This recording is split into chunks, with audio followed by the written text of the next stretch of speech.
Hello friends, computer fundamental सीखने के लिए यह एक कंप्लीट वीडियो ट्यूटोरियल है। इस वीडियो ट्यूटोरियल के माध्यम से आप कंप्यूटर फंडामेंटल कंप्लीटली सीख जाएंगे। बस आपको करना क्या है, इस वीडियो को शुरू से लेकर एंड तक देखना है। यदि आप इस वीडियो को शुरू से लेकर एंड तक देखते हैं तो आपको कंप्यूटर फंडामेंटल की पूरी नॉलेज हो जाएगी। साथ ही इस वीडियो के डिस्क्रिप्शन बॉक्स में मैंने आपको कंप्यूटर फंडामेंटल्स के सभी टॉपिक दे दिए हैं। उन टॉपिक के सामने उनके टाइम स्टैम्प दिए गए। आप जिस भी टॉपिक को पहले सीखना चाहते हैं, यानी उसके बारे में पहले जानना चाहते हैं, बस आपको टाइम स्टैम्प पर क्लिक कर देना है। आप डायरेक्ट उस टॉपिक पर पहुंच जाएंगे, तो आप पहले किसी भी टॉपिक की नॉलेज ले सकते हैं। फ्रेंड्स, कंप्यूटर फंडामेंटल एक बहुत ही ज़्यादा इंपॉर्टेंट टॉपिक होता है कंप्यूटर का, क्योंकि इसकी नॉलेज होना हमें बहुत ज़्यादा ज़रूरी है। क्योंकि कई बार जॉब इंटरव्यूज़ में, कॉम्पिटिटिव एग्जाम में काफ़ी ज़्यादा क्वेश्चन कंप्यूटर फंडामेंटल वाले पार्ट से पूछे जाते हैं। यदि आपने कंप्यूटर में कोई भी कोर्स किया हुआ है या आपको किसी भी सॉफ्टवेयर में कमांड है, उसके बावजूद भी अगर आपसे कोई कंप्यूटर फंडामेंटल से रिलेटेड क्वेश्चन पूछ लेता है और आपको उसकी नॉलेज नहीं होती है, तो वो सामने वाला व्यक्ति आपको मान लेता है कि आपको कंप्यूटर में कुछ नहीं आता। क्योंकि कंप्यूटर फंडामेंटल से भी काफ़ी ज़्यादा क्वेश्चंस पूछे जाते हैं। तो बस आपको इस वीडियो को शुरू से लेकर एंड तक देखना है, ताकि आपको कंप्यूटर फंडामेंटल्स की नॉलेज अच्छे से हो जाए। तो चलिए शुरू करते हैं। मैं हूं अभिषेक और आप देख रहे हैं माइक्रो सॉल्यूशन।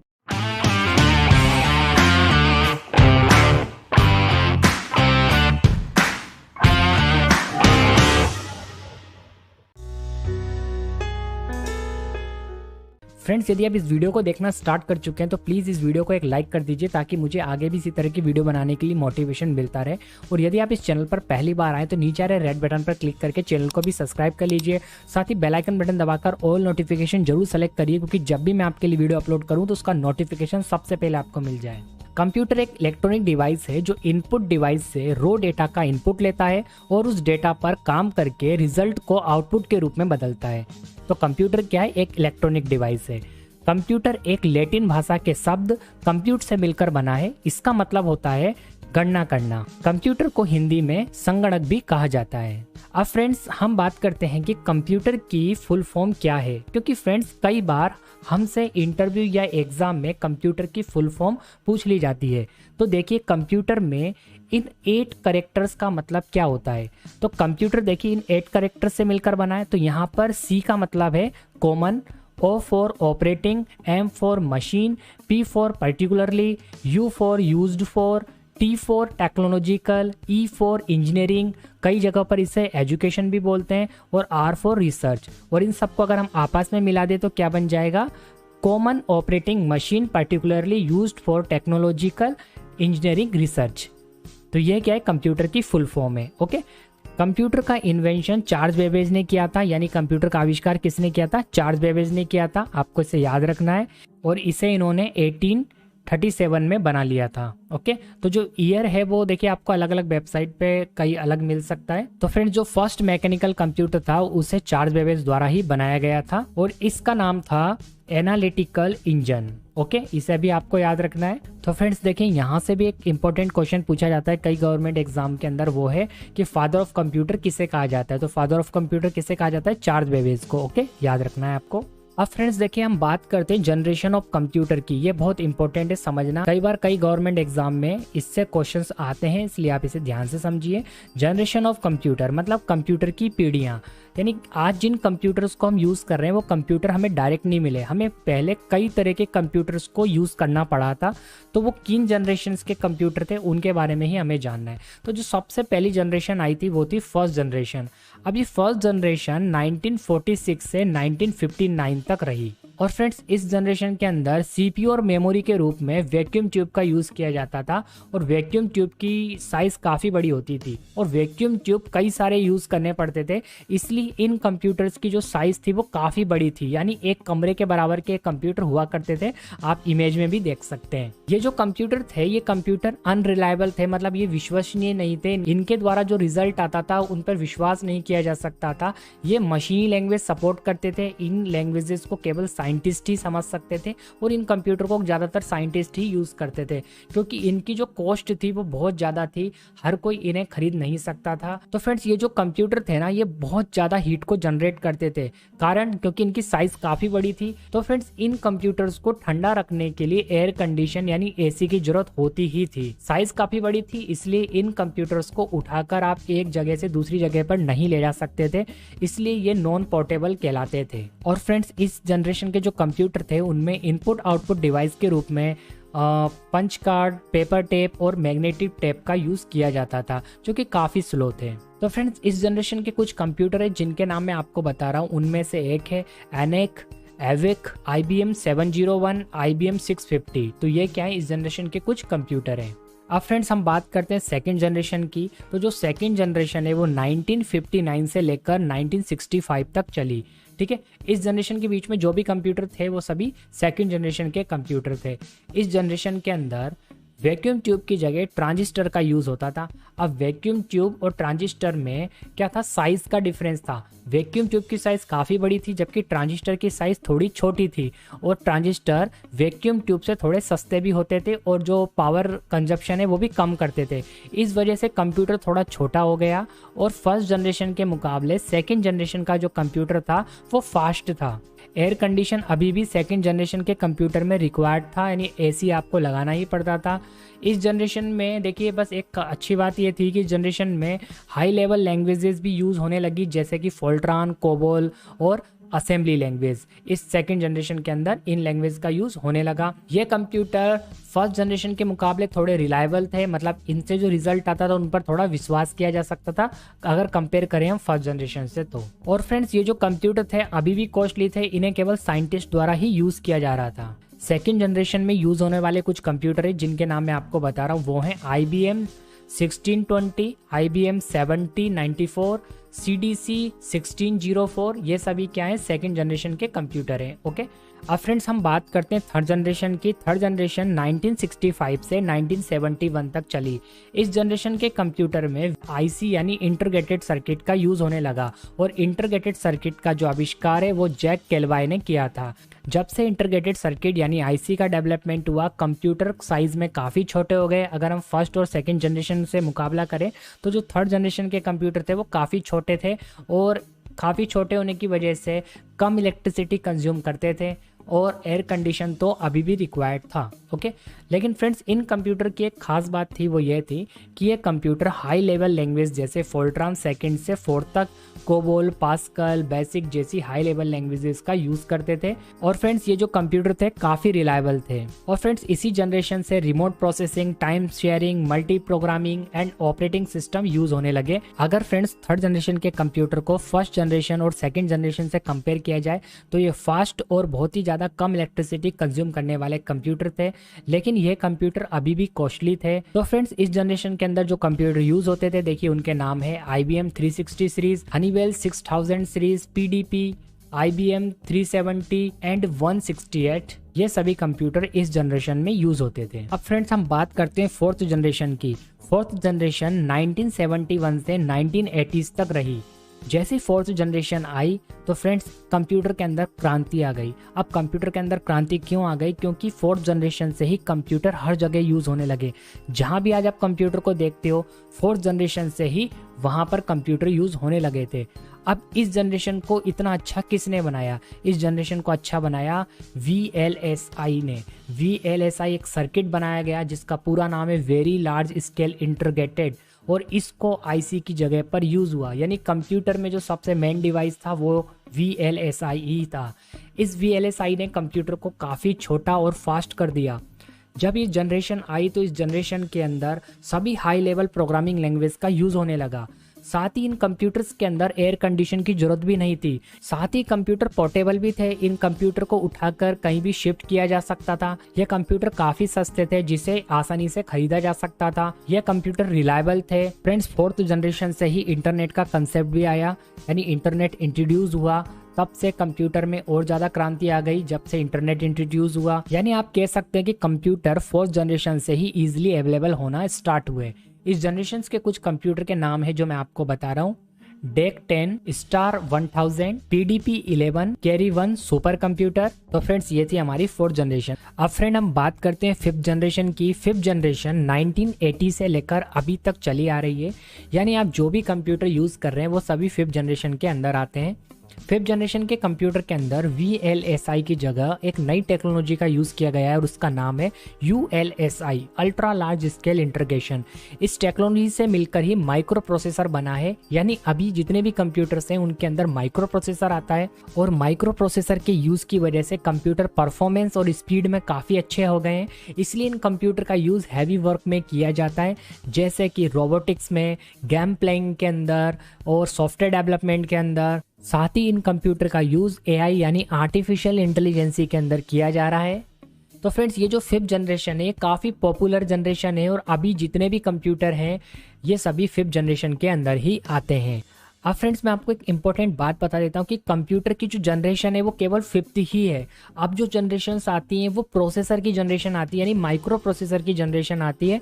जो साइंटिस्ट है वो प्रोसेसर की स्पीड को बढ़ाने में और प्रोसेसर की साइज़ को छोटा करने में लगे हैं।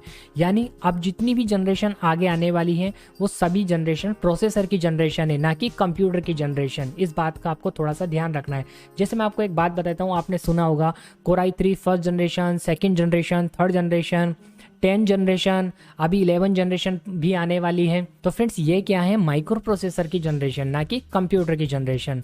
क्योंकि अब कंप्यूटर तो छोटा कर लिया गया है, काफ़ी फास्ट कर लिया गया है, अब तो केवल प्रोसेसर की स्पीड को बढ़ाने पर ध्यान दिया जा रहा है। देखिए फ्रेंड्स, ये जो डायग्राम मैंने आपके सामने बना रखा है यह है CPU का इंटरनल डायग्राम।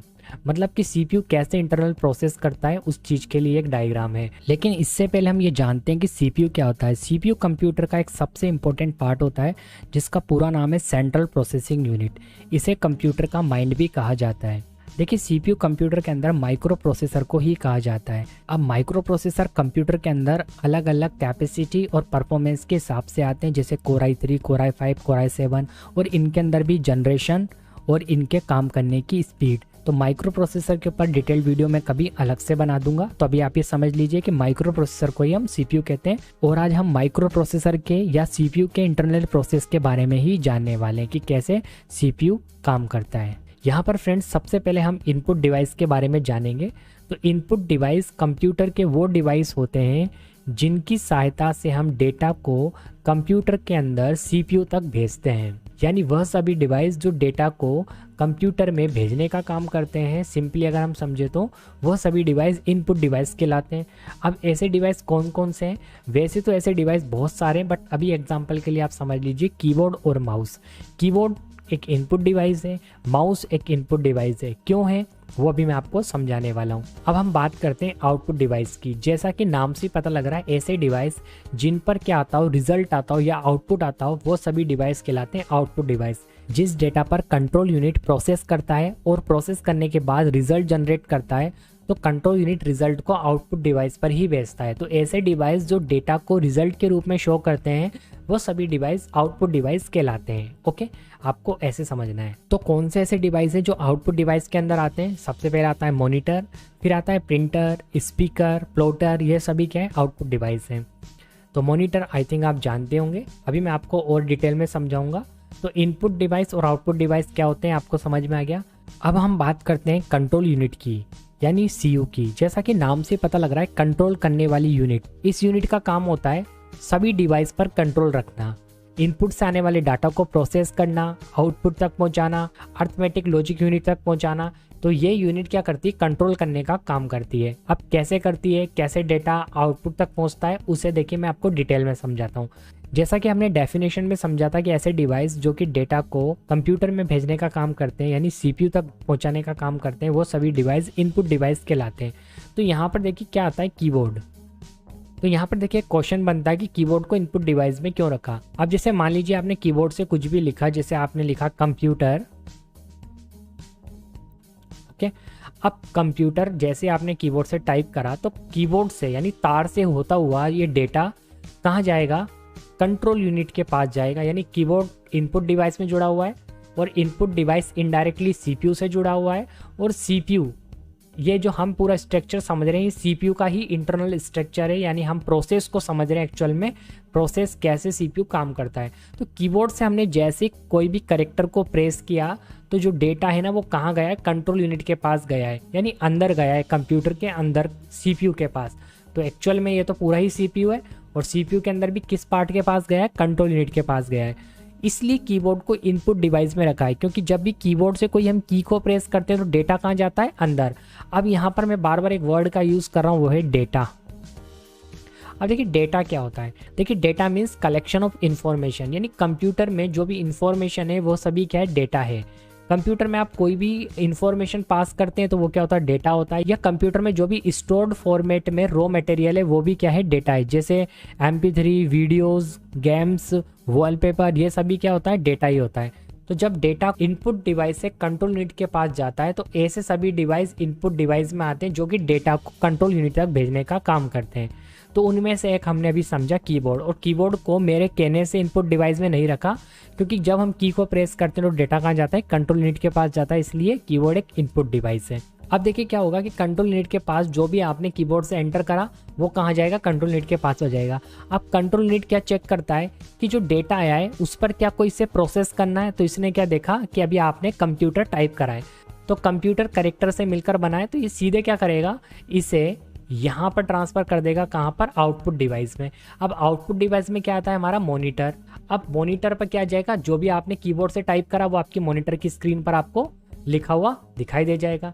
ठीक है, तो आउटपुट डिवाइस में मॉनिटर क्यों आ रहा है, क्योंकि इस पर क्या आ रहा है, रिजल्ट आ रहा है। देखिए मॉनिटर से तो कुछ हम इनपुट नहीं कर रहे हैं ना, मॉनिटर पर क्या ले रहे हैं, हम आउटपुट ले रहे हैं। इसलिए मॉनिटर किस में आता है, आउटपुट डिवाइस में आता है। ओके, कीबोर्ड इनपुट डिवाइस में क्यों आया, क्योंकि हमने डेटा कहाँ भेजा है, अंदर, और अंदर कंट्रोल यूनिट ने चेक करा है कि जो डेटा है वो डेटा क्या उसे डायरेक्ट मॉनिटर पर ट्रांसफर कर देना चाहिए। तो जो करेक्टर से मिलकर बना हुआ डेटा है उसे डायरेक्ट कंट्रोल यूनिट ने आउटपुट डिवाइस यानी मॉनिटर पर ट्रांसफर कर दिया। अब मान लो आपने यहाँ पर देखिए इनपुट में माउस भी आता है, माउस से आपने क्या करा, कैलकुलेटर सॉफ्टवेयर जो है उसे ओपन करा। ओके, तो कैलकुलेटर आपने ओपन करा तो कंट्रोल यूनिट को पता लगेगा कि यूज़र क्या चाहता है, कैलकुलेटर यूज़ करना चाहता है। तो मॉनिटर पर क्या होगा, आपको कैलकुलेटर ऐसे ओपन दिखाई दे जाएगा, यानी ये रन मोड में आ जाएगा और आप यहाँ पर कोई भी कैलकुलेशन कर सकते हैं। अब कैलकुलेशन करने के लिए आपने कीबोर्ड से, देखिए मॉनिटर पर तो आउटपुट दिख रहा है, कंट्रोल यूनिट ने कैलकुलेटर वाले सॉफ्टवेयर को ओपन कर दिया। अब आपने इनपुट डिवाइस यानी कीबोर्ड से +2 टाइप किया, तो ये 2+2 कीबोर्ड से यानी तार से होता हुआ कहाँ गया, अंदर गया कंट्रोल यूनिट के पास। अब कंट्रोल यूनिट ने चेक करा कि जो डेटा इस बार आया है ना, ये डेटा कैसा आया है, एक न्यूमेरिक डाटा आया है, कैलकुलेशन करने वाला डेटा आया, इस पर इसे कैलकुलेशन करनी है। तो कंट्रोल यूनिट का काम कैलकुलेशन करना नहीं होता, कंट्रोल यूनिट तो कंट्रोल करता है डेटा आपको। तो यहाँ से कंट्रोल यूनिट डेटा को कहाँ भेज देगा, अर्थमेटिक लॉजिक यूनिट के पास। अब ये अर्थमेटिक लॉजिक यूनिट का काम क्या होता है, जो भी कैलकुलेशन वाला डेटा है ना उस पर काम करना। तो 2+2 को 4 में कौन बदलेगा, 2+2 को 4 में बदलेगा अर्थमेटिक लॉजिक यूनिट। तो इस यूनिट का काम होता है कैलकुलेशन करना, कोई भी न्यूमेरिक डाटा पर या कोई भी लॉजिकल डाटा पर काम करना। ये सब काम किसका होता है, अर्थमेटिक लॉजिक यूनिट का होता है। तो अब क्या होगा, जो डेटा है ना वो डेटा कंट्रोल यूनिट ने यानी 2+2 कहाँ भेज दिया, अर्थमेटिक लॉजिक यूनिट के पास भेज दिया। और अब अर्थमेटिक लॉजिक यूनिट ने इसे क्या करा, 4 में बदला, और 4 में बदलने के बाद इसे वापस कंट्रोल यूनिट को दिया, और कंट्रोल यूनिट ने इसे आउटपुट डिवाइस में यानी मॉनिटर पर जो कैलकुलेटर ओपन है ना उसमें यहाँ पर 4 आपको दिखाई दे जाएगा। लेकिन ये 4 किसने बदला था, अर्थमेटिक लॉजिक यूनिट ने कैलकुलेशन करने के बाद इसे 4 में बदला है। ओके फ्रेंड, तो कुछ इस तरह से इंटरनल प्रोसेस होती है, यानी कैलकुलेशन वाला सारा काम कौन संभालता है, अर्थमेटिक लॉजिक यूनिट। आपको यहाँ पर ध्यान रखना है, जॉब इंटरव्यू में या कॉम्पिटिटिव एग्जाम के अंदर ये पूछा जाता है कि अर्थमेटिक लॉजिक यूनिट का क्या काम होता है। तो इसका काम होता है कैलकुलेशन करना, ठीक है, लॉजिकल डेटा पर काम करना। जैसे लॉजिकल डेटा हो गया कि 2 कि क्या 2 3 से ग्रेटर देन है, तो नहीं है। तो ये सब कौन चेक करेगा, अर्थमेटिक लॉजिक यूनिट। ये सब काम होता है अर्थमेटिक लॉजिक यूनिट का, ठीक है। तो इस तरह से इनपुट डिवाइस में वह सभी डिवाइस आएंगे जो डेटा को इनपुट करने में हेल्प करेंगे। कंट्रोल यूनिट का काम हो गया डेटा पर कंट्रोल करना, आउटपुट डिवाइस का काम हो गया डेटा को रिजल्ट के रूप में शो करना, अर्थमेटिक लॉजिक यूनिट का काम हो गया कैलकुलेशन करना, ठीक है, न्यूमेरिक डेटा पर कैलकुलेशन करके आउटपुट देना। इसके बाद देखिए एक यूनिट और है, वो है मेमोरी यूनिट, और मेमोरी यूनिट के अंदर हम दो मेमोरी को रखते हैं, एक है प्राइमरी मेमोरी, एक है सेकेंडरी मेमोरी। और मेमोरी पर अलग से एक चैप्टर है जिसे मैं आगे आने वाली वीडियोज़ में आपको डिटेल्ड में समझाऊंगा। अभी मैं सिर्फ इतना बता देता हूँ कि जो भी डेटा या जो भी कैलकुलेशन हो रही है या जो भी कंप्यूटर में प्रोसेस चल रहा है, वो प्रोसेस अगर एक सॉफ्टवेयर के फॉर्मेट में काम कर रहा है तो सब कुछ मेमोरी के अंदर से ही हो रहा है। ओके, मेमोरी का काम होता है डेटा को लोड रखना। अब ये डिपेंड करेगा कि डेटा परमानेंट सेव है तो सेकेंडरी मेमोरी में होगा, और अगर डेटा टेम्पररी है तो प्राइमरी मेमोरी में होगा। इसे मैं आपको बिल्कुल डिटेल में समझाऊंगा इससे आगे आने वाले वीडियोस के अंदर।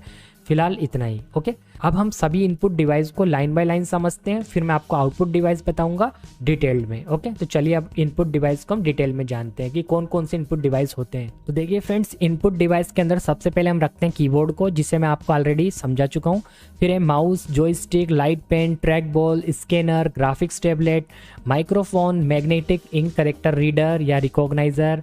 इसके बाद आता है optical character reader, OCR, barcode reader, optical mark reader, OMR। तो चलिए सबसे पहले हम बात करेंगे कीबोर्ड की।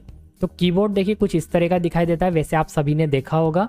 कीबोर्ड के बारे में ज़्यादा डिटेल में ना जाते हुए मैं आपको ये बताता हूँ कि कीबोर्ड के अंदर जो ये सबसे ऊपर वाली कीज़ होती हैं F1 से लेकर F12 तक, इन्हें हम फंक्शंस कीज़ कहते हैं। इसके बाद देखिए यहाँ पर ये न्यूमेरिक की होती है। इसके बाद देखिए यहाँ पर ये अल्फ़ाबेट की है, A से लेकर Z तक। इसके बाद देखिए यहाँ पर कुछ टॉगल कीज़ होती हैं। टॉगल का मतलब होता है जिनका भी डबल काम होता हो, उल्टा काम होता हो, जैसे कैप्स लॉक। कैप्स लॉक अगर ऑन है तो कैपिटल लेटर में टाइप होगा, अगर ऑफ है तो स्मॉल लेटर में टाइप होगा। ठीक है, और यहाँ पर अगर आपके पास एक स्टैंडर्ड कीबोर्ड है तो साइड में आपको न्यूमेरिक पैड दिखाई देगा, जिसमें अलग से कैलकुलेशन करने के लिए आपको बटन दिए होते हैं, जो यहाँ पर साइड में होता है। ओके, तो ये है हमारा कीबोर्ड। एक नॉर्मल कीबोर्ड के अंदर 102 से लेकर 104 की तक होती है। वैसे मैं आपको कीज़ पर ज़्यादा डिटेल नहीं बताऊंगा, क्योंकि देखिए आजकल कीबोर्ड्स कई तरह के आ रहे हैं जिन्हें हम मल्टीमीडिया कीबोर्ड कहते हैं। मल्टीमीडिया कीबोर्ड में आपको काफ़ी सारे एक्स्ट्रा बटन मिल जाएंगे, जिन्हें मैं आपको काउंट करके नहीं बता सकता, क्योंकि ये डिपेंड करता है कि आपने कौन सा मल्टीमीडिया कीबोर्ड लिया है। जितना आप पैसा कीबोर्ड पर खर्च करेंगे आपको उतना अच्छा मल्टीमीडिया कीबोर्ड मिलेगा। मल्टीमीडिया कीबोर्ड की एक खासियत होती है, वो ये होती है कि इसमें कुछ आपको शॉर्टकट वाले बटन दिए होते हैं। जैसे मान लो आपको कैलकुलेटर ओपन करना है तो यहाँ ऊपर एक कैलकुलेटर का बटन होगा, जैसे आप उस बटन को दबाएंगे तो ऑटोमेटिक कैलकुलेटर ओपन हो जाएगा। मान लो आपको ब्राउज़र ओपन करना है तो एक बटन होगा, आप ब्राउज़र वाला बटन दबाएंगे तो ब्राउज़र ओपन हो जाएगा। आपको वॉल्यूम को इंक्रीज डिक्रीज करना है तो वहाँ पर एक प्लस माइनस का बटन होगा, उससे क्या होगा, जो आपके कंप्यूटर की वॉल्यूम है वो इंक्रीज डिक्रीज हो जाएगी। ऐसे काफ़ी सारे आपको शॉर्टकट बटन मिल जाएंगे। तो ये डिपेंड करता है कि आपने कितना महंगा कीबोर्ड खरीदा है। तो कीज़ यहाँ पर कोई मायने नहीं रखती है कि कीबोर्ड में कितनी कीज़ होती है, ये डिपेंड करता है कि आपने कीबोर्ड कौन सा लिया है। ओके, अब फ्रेंड्स हम बात करते हैं नेक्स्ट इनपुट डिवाइस की, वो है हमारा माउस। माउस को एक पॉइंटिंग डिवाइस भी कहते हैं। एक नॉर्मल माउस में केवल दो ही बटन हमें मिलेंगे, एक यहाँ पर एक यहाँ पर।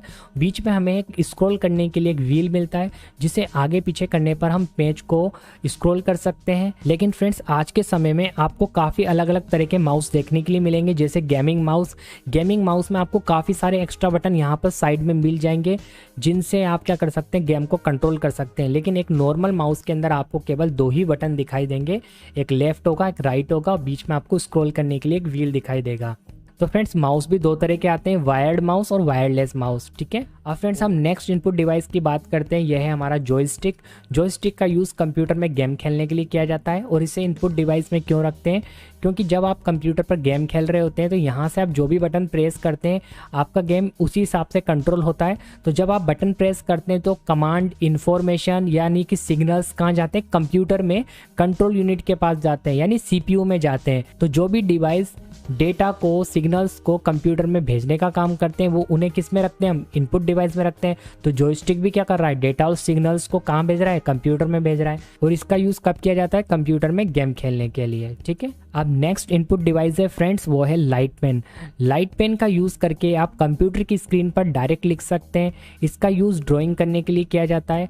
आपने काफ़ी सारे कॉम्पिटिटिव एग्जाम की तैयारी कराने वाले यूट्यूब चैनल देखे होंगे, उनके पास एक डिजिटल बोर्ड होता है, यानी उस बोर्ड पर वो डायरेक्ट लिखते हैं तो वो जो भी लिखते हैं वो छपता जाता है। तो लाइट पेन भी कुछ इसी तरह से काम करता है। तो यहाँ पर क्या होता है, देखिए आपको इसमें दिखाई दे रहा है इमेज में एक टैबलेट है। इस टैबलेट पर चाहे तो डायरेक्ट ड्राइंग की जा सकती है, जो भी ड्राइंग करेंगे वो डायरेक्ट छपती जाएगी। तो एक पेन होता है जिसका यूज़ करते हुए लिखा जाता है। तो इसे इनपुट डिवाइस में क्यों रखते हैं, क्योंकि जब हम पेन से लिखते हैं तो इन्फॉर्मेशन, डेटा, सिग्नल्स कहाँ जाते हैं, कंप्यूटर में जाते हैं, तभी तो ड्राइंग हो पाती है। इसलिए इसे इनपुट डिवाइस में रखा जाता है। अब नेक्स्ट है फ्रेंड्स हमारा इनपुट डिवाइस वो है ट्रैक बॉल। ट्रैक बॉल बिल्कुल माउस की तरह ही दिखाई देता है, बट इसके अंदर बीच में स्क्रॉल व्हील की जगह एक बॉल लगी होती है, और ये बॉल को जब आप क्या करते हैं ऊपर नीचे करते हैं तो ये आपका जो माउस का पॉइंटर है ये मूव करता है, और इसे एक पॉइंटिंग डिवाइस भी कहा जाता है। ये आपको ध्यान रखना है, ट्रैक बॉल एक पॉइंटिंग डिवाइस है, तो यहाँ से भी कई बार क्वेश्चन बनता है। तो और बाकी काम तो इसका माउस के जैसा ही होता है। नेक्स्ट इनपुट डिवाइस है हमारा वो है स्कैनर। देखिए नाम से पता लग रहा है स्कैन करने वाला, तो इसका यूज़ करके आप क्या कर सकते हैं, किसी भी फोटो को किसी भी डॉक्यूमेंट को कंप्यूटर में स्कैन करके भेज सकते हैं। तो यहाँ पर क्या करा जाता है, डॉक्यूमेंट को रख दिया जाता है, इसके बाद इसका जो ढक्कन है इसे लगा दिया जाता है, इसके बाद कंप्यूटर में सॉफ्टवेयर के थ्रू जो भी फोटो है वो स्कैन होकर कंप्यूटर में आ जाता है। तो देखिए डाटा बाहर से कहाँ गया है, कंप्यूटर के अंदर गया है। देखिए कोई फ़ोटो आपने इसमें रखा तो फ़ोटो क्या था, हार्ड कॉपी के फॉर्मेट में था, और जैसे फ़ोटो कन्वर्ट हुआ किसके अंदर गया, कंप्यूटर के अंदर गया, और एक सॉफ्ट फाइल बन गई। तो डेटा बाहर से अंदर गया, इसलिए इसे इनपुट डिवाइस में रखा गया, क्योंकि ये भी तो वही कर रहा है, डेटा को कहाँ भेज रहा है, कंप्यूटर में भेज रहा है। इसलिए स्कैनर एक इनपुट डिवाइस है, और इसका काम क्या है, फ़ोटो या किसी भी डॉक्यूमेंट को स्कैन करना। इसके बाद देखिए नेक्स्ट इनपुट डिवाइस है हमारा ग्राफिक्स टैबलेट। अब ग्राफिक्स टैबलेट का काम क्या होता है, ग्राफिक्स टैबलेट का काम होता है कि यहाँ पर देखिए आपको एक टैबलेट दिखाई दे रहा है, इस टैबलेट के साथ एक पेन आता है, तो जो भी किसी को लिखकर एक्सप्लेन करना होता है तो वो इस टैबलेट पर लिखता है और कंप्यूटर में वो चीज़ छपती जाती है। जैसा कि मैं अभी आपको शुरुआत में वो जो डायग्राम समझा रहा था, यानी सीपीयू का इंटरनल प्रोसेस समझा रहा था, तो मेरे पास भी एक ग्राफिक्स टैबलेट है और मैं उस टैबलेट पर लिखता जा रहा था, जो मैं लिखते जा रहा था वो आपको भी दिखते जा रहा था। आप क्या कर रहे थे, उसको देख पा रहे थे, जो भी मैं आपको लिखकर समझा रहा था। तो यहाँ पर लिखना पड़ता है, और ये ऑटोमेटिक इसके साथ एक यूएसबी केबल आती है जो कि कंप्यूटर से कनेक्ट होती है, और जो भी हम इस पर लिखते हैं वो कहाँ जाता है, सीधे कंप्यूटर के अंदर जाता है, और जिस सॉफ्टवेयर में हम लिख रहे होते हैं उस सॉफ्टवेयर में छपता जाता है, यानी टाइप होता जाता है। तो ये होता है हमारा ग्राफिक्स टैबलेट। इसे एजुकेशन में ज़्यादा यूज़ किया जाता है। तो मेरे पास भी ग्राफिक्स टैबलेट है, जिसकी हेल्प से मैं आपको कोई भी चीज़ लिखकर एक्सप्लेन कर पाता हूँ। इनपुट डिवाइस में क्यों रखते हैं, क्योंकि जब हम इस पर लिखते हैं तो डेटा कहाँ जाता है, कंप्यूटर के अंदर जाता है। अब फ्रेंड्स हम नेक्स्ट इनपुट डिवाइस की बात करते हैं, वो है हमारा माइक्रोफोन यानी माइक। माइक को इनपुट डिवाइस में इसलिए रखा जाता है क्योंकि जब हम माइक में बोलते हैं तो जो वॉइस है वो एज ए इंफॉर्मेशन बाहर से कहाँ गई है, कंप्यूटर के अंदर गई है, और कंप्यूटर में अंदर जाके स्टोर हो गई है। तो माइक क्या कर रहा है, डेटा को इन्फॉर्मेशन के रूप में अंदर भेज रहा है ना, इसलिए माइक को इनपुट डिवाइस में रखा गया है। ओके, इसके बाद देखिए नेक्स्ट आता है फ्रेंड्स, वो है मैग्नेटिक इंक करेक्टर रीडर या रिकॉग्नाइजर यानी MICR। तो MICR की फुल फॉर्म क्या है, कई बार आपसे किसी भी कॉम्पिटिटिव एग्जाम के अंदर जिसमें भी कंप्यूटर से रिलेटेड क्वेश्चन आते हैं या जॉब इंटरव्यू के अंदर MICR के बारे में पूछा जा सकता है या इसकी फुल फॉर्म पूछी जा सकती है। तो फुल फॉर्म देखिए यहाँ पर लिखी हुई है। और होता क्या है MICR एक इनपुट डिवाइस होता है। सबसे पहले तो इमेज इसलिए अवेलेबल नहीं है फ्रेंड्स क्योंकि मुझे गूगल पर इसकी कोई फ्री इमेज नहीं मिली है जिसे मैं वीडियो में यूज़ कर सकूँ। तो आपको क्या करना, अगर MICR देखना हो तो आप गूगल पर जस्ट सर्च कर लेना MICR, आपको काफ़ी सारी इमेज दिख जाएगी, बट वो फ्री नहीं थी इसलिए मैंने अपने वीडियो में यूज़ नहीं करी है। तो MICR का काम क्या होता है, ये आपको बैंक में देखने के लिए मिलेगा। इसका काम होता है चेक को रिकॉग्नाइज करना। तो ये क्या करता है, चेक को चेक करने के लिए यूज़ में लाया जाता है कि क्या चेक ऑथेंटिकेट है या नहीं। तो MICR आपको बैंक में देखने के लिए मिल जाएगा और इसका काम होता है चेक को वेरीफाई करना। और चेक को वेरिफिकेशन करने के लिए क्या करता है, कंप्यूटर के साथ कनेक्ट होता है और कंप्यूटर के साथ कनेक्ट होने के बाद चेक की इन्फॉर्मेशन को कहाँ भेजता है, कंप्यूटर में भेजता है और कंप्यूटर में मिलाकर चेक किया जाता है। तो चेक वेरीफाई हो जाता है। तो डेटा बाहर से कंप्यूटर के अंदर गया है, इसलिए MICR को इनपुट डिवाइस के अंदर रखते हैं। इसके बाद देखिए फ्रेंड्स, नेक्स्ट इनपुट डिवाइस है हमारा ऑप्टिकल करेक्टर रीडर यानी OCR। तो OCR की भी इमेज अवेलेबल नहीं थी जो कि फ्री हो और जिसे मैं अपने इस वीडियो में यूज़ कर सकूं। अगर आपको OCR देखना हो तो आप गूगल पर सर्च कर लेना, आपको काफ़ी सारी इमेज मिल जाएगी, या आप अमेज़ोन पे भी सर्च कर सकते हैं OCR, वहाँ पर भी आपको OCR की इमेज मिल जाएगी। अब देखिए मैं आपको बताता हूँ कि OCR दो तरह के होते हैं। एक होता है छोटा पेन जैसा पेन होता है हमारा या मार्कर होता है, इस तरह का होता है, और एक OCR होता है प्रिंटर के जैसा। अब काम क्या होता है OCR का, देखिए प्रिंटर वाला अगर OCR है, मतलब प्रिंटर जैसा दिखने वाला अगर एक OCR है, तो उसके अंदर अगर आपने किसी बुक को रखकर स्कैन किया तो स्कैन करने के बाद उसमें जो भी लिखा हुआ है ना वो करेक्टर वाइज करेक्टर पूरा की पूरा कंप्यूटर में आ जाएगा और उसे एडिट किया जा सकता है। मतलब जो भी बुक में लिखा हुआ है बिल्कुल एज इट इज कंप्यूटर में चला जाएगा और किस फॉर्मेट में जाएगा, टेक्स्ट के फॉर्मेट में, जिसे आप एडिट कर सकते हैं। तो कई बार क्या होता है पुरानी बुक्स से जिन्हें लिखा गया है उन्हें अगर टेक्स्ट में कन्वर्ट करना हो तो OCR की जरूरत पड़ती है। काफ़ी सारे गवर्नमेंट डिपार्टमेंट में लेटर को वापस से टेक्स्ट में बदलने के लिए OCR का यूज़ किया जाता है। फ्रेंड्स देखिए एक टाइप का OCR और आता है जो कि पेन जैसा या मार्कर जैसा दिखाई देता है। ये OCR अगर आप यूज़ कर रहे हैं तो आपको क्या करना पड़ेगा, बुक के अंदर एक एक लाइन के ऊपर OCR को फेरना पड़ेगा। तो एक एक लाइन कंप्यूटर के अंदर जाके टाइप होती जाएगी किसी सॉफ्टवेयर के अंदर। तो आपको लाइन बाय लाइन क्या करना पड़ेगा, जैसे मान लीजिए आपको क्या करना है, एक बुक है उसमें लिखा हुआ है ऑप्टिकल करेक्टर रीडर, तो आपको उसके ऊपर ऐसे फेर देना है। जैसे आप बुक के ऊपर अपना मार्कर जैसा OCR फेरेंगे तो जो भी उस बुक में लिखा हुआ है वो कहाँ चला जाएगा, कंप्यूटर के अंदर चला जाएगा और टेक्स्ट फॉर्मेट में बदल जाएगा। स्कैनर और OCR में अंतर है। स्कैनर क्या करता है, उसे वॉलपेपर फॉर्मेट में यानी पिक्चर फॉर्मेट में सेव करता है, किसको, फोटो को, या बुक में जो भी आपने लिखा हुआ है उसको फोटो फॉर्मेट में सेव करेगा और उसको एडिट नहीं किया जा सकता। लेकिन OCR क्या करेगा, उसे टेक्स्ट फॉर्मेट में सेव करेगा, तो जो भी बुक में लिखा हुआ है उसे एडिट कर सकते हैं। मान लीजिए कोई कॉम्पिटिटिव एग्जाम में आने वाली बुक है जिसके अंदर काफ़ी सारे ऑब्जेक्टिव क्वेश्चन है। आप उन ऑब्जेक्टिव क्वेश्चन में क्या करना है, एडिटिंग करनी है। अगर आपने स्कैनर से स्कैन किया तो वो फोटोकॉपी बन जाएगी, यानी उसको एडिट नहीं किया जा सकता। लेकिन अगर आपने उसको OCR से स्कैन किया तो उसके अंदर जो भी ऑब्जेक्टिव क्वेश्चन है उन्हें एडिट किया जा सकता है स्कैन करने के बाद, किससे, अगर आपने OCR से उन्हें रीड कराए तो। ओके, तो आपको समझ में गया OCR का काम क्या है। आप एक बार गूगल पर इसकी इमेज देखेंगे तो आपको समझ में आ जाएगा, चाहे तो आप अमेजोन पे भी देख सकते हैं। अब फ्रेंड्स देखिए नेक्स्ट इनपुट डिवाइस है हमारा, वो है बारकोड रीडर। ये वाला इनपुट डिवाइस आप सभी ने शॉपिंग मॉल में देखा होगा। ये क्या करता है, प्रोडक्ट की बिलिंग करने के लिए यूज़ में लाया जाता है। तो अगर आपने शॉपिंग मॉल वगैरह या किसी ब्रांडेड शोरूम के अंदर शॉपिंग करी है तो आपको मालूम होगा कि वहाँ पर प्रोडक्ट के ऊपर एक बारकोड लिखा होता है और उस बारकोड के अंदर उस प्रोडक्ट की प्राइस छुपी होती है। तो इस मशीन से क्या करते हैं, उस कोड को रीड करते हैं और उस कोड पर जो भी प्राइस होती है वो ऐड होती जाती है। फाइनल जब लास्ट में सभी प्रोडक्ट के बारकोड को स्कैन कर लिया जाता है तो हमारे सामने बिल जनरेट होकर आ जाता है। तो इस तरह से बारकोड रीडर क्या करता है, टाइम को बचाता है। तो फ्रेंड्स बारकोड रीडर का यूज़ करके बिलिंग वगैरह का काम किया जाता है। अब देखिए फ्रेंड्स नेक्स्ट इनपुट डिवाइस है हमारा ऑप्टिकल मार्क रीडर। अब ऑप्टिकल मार्क रीडर के अंदर एक मशीन आती है जिसका नाम है OMR मशीन। देखिए OMR मशीन का काम होता है OMR शीट को चेक करना।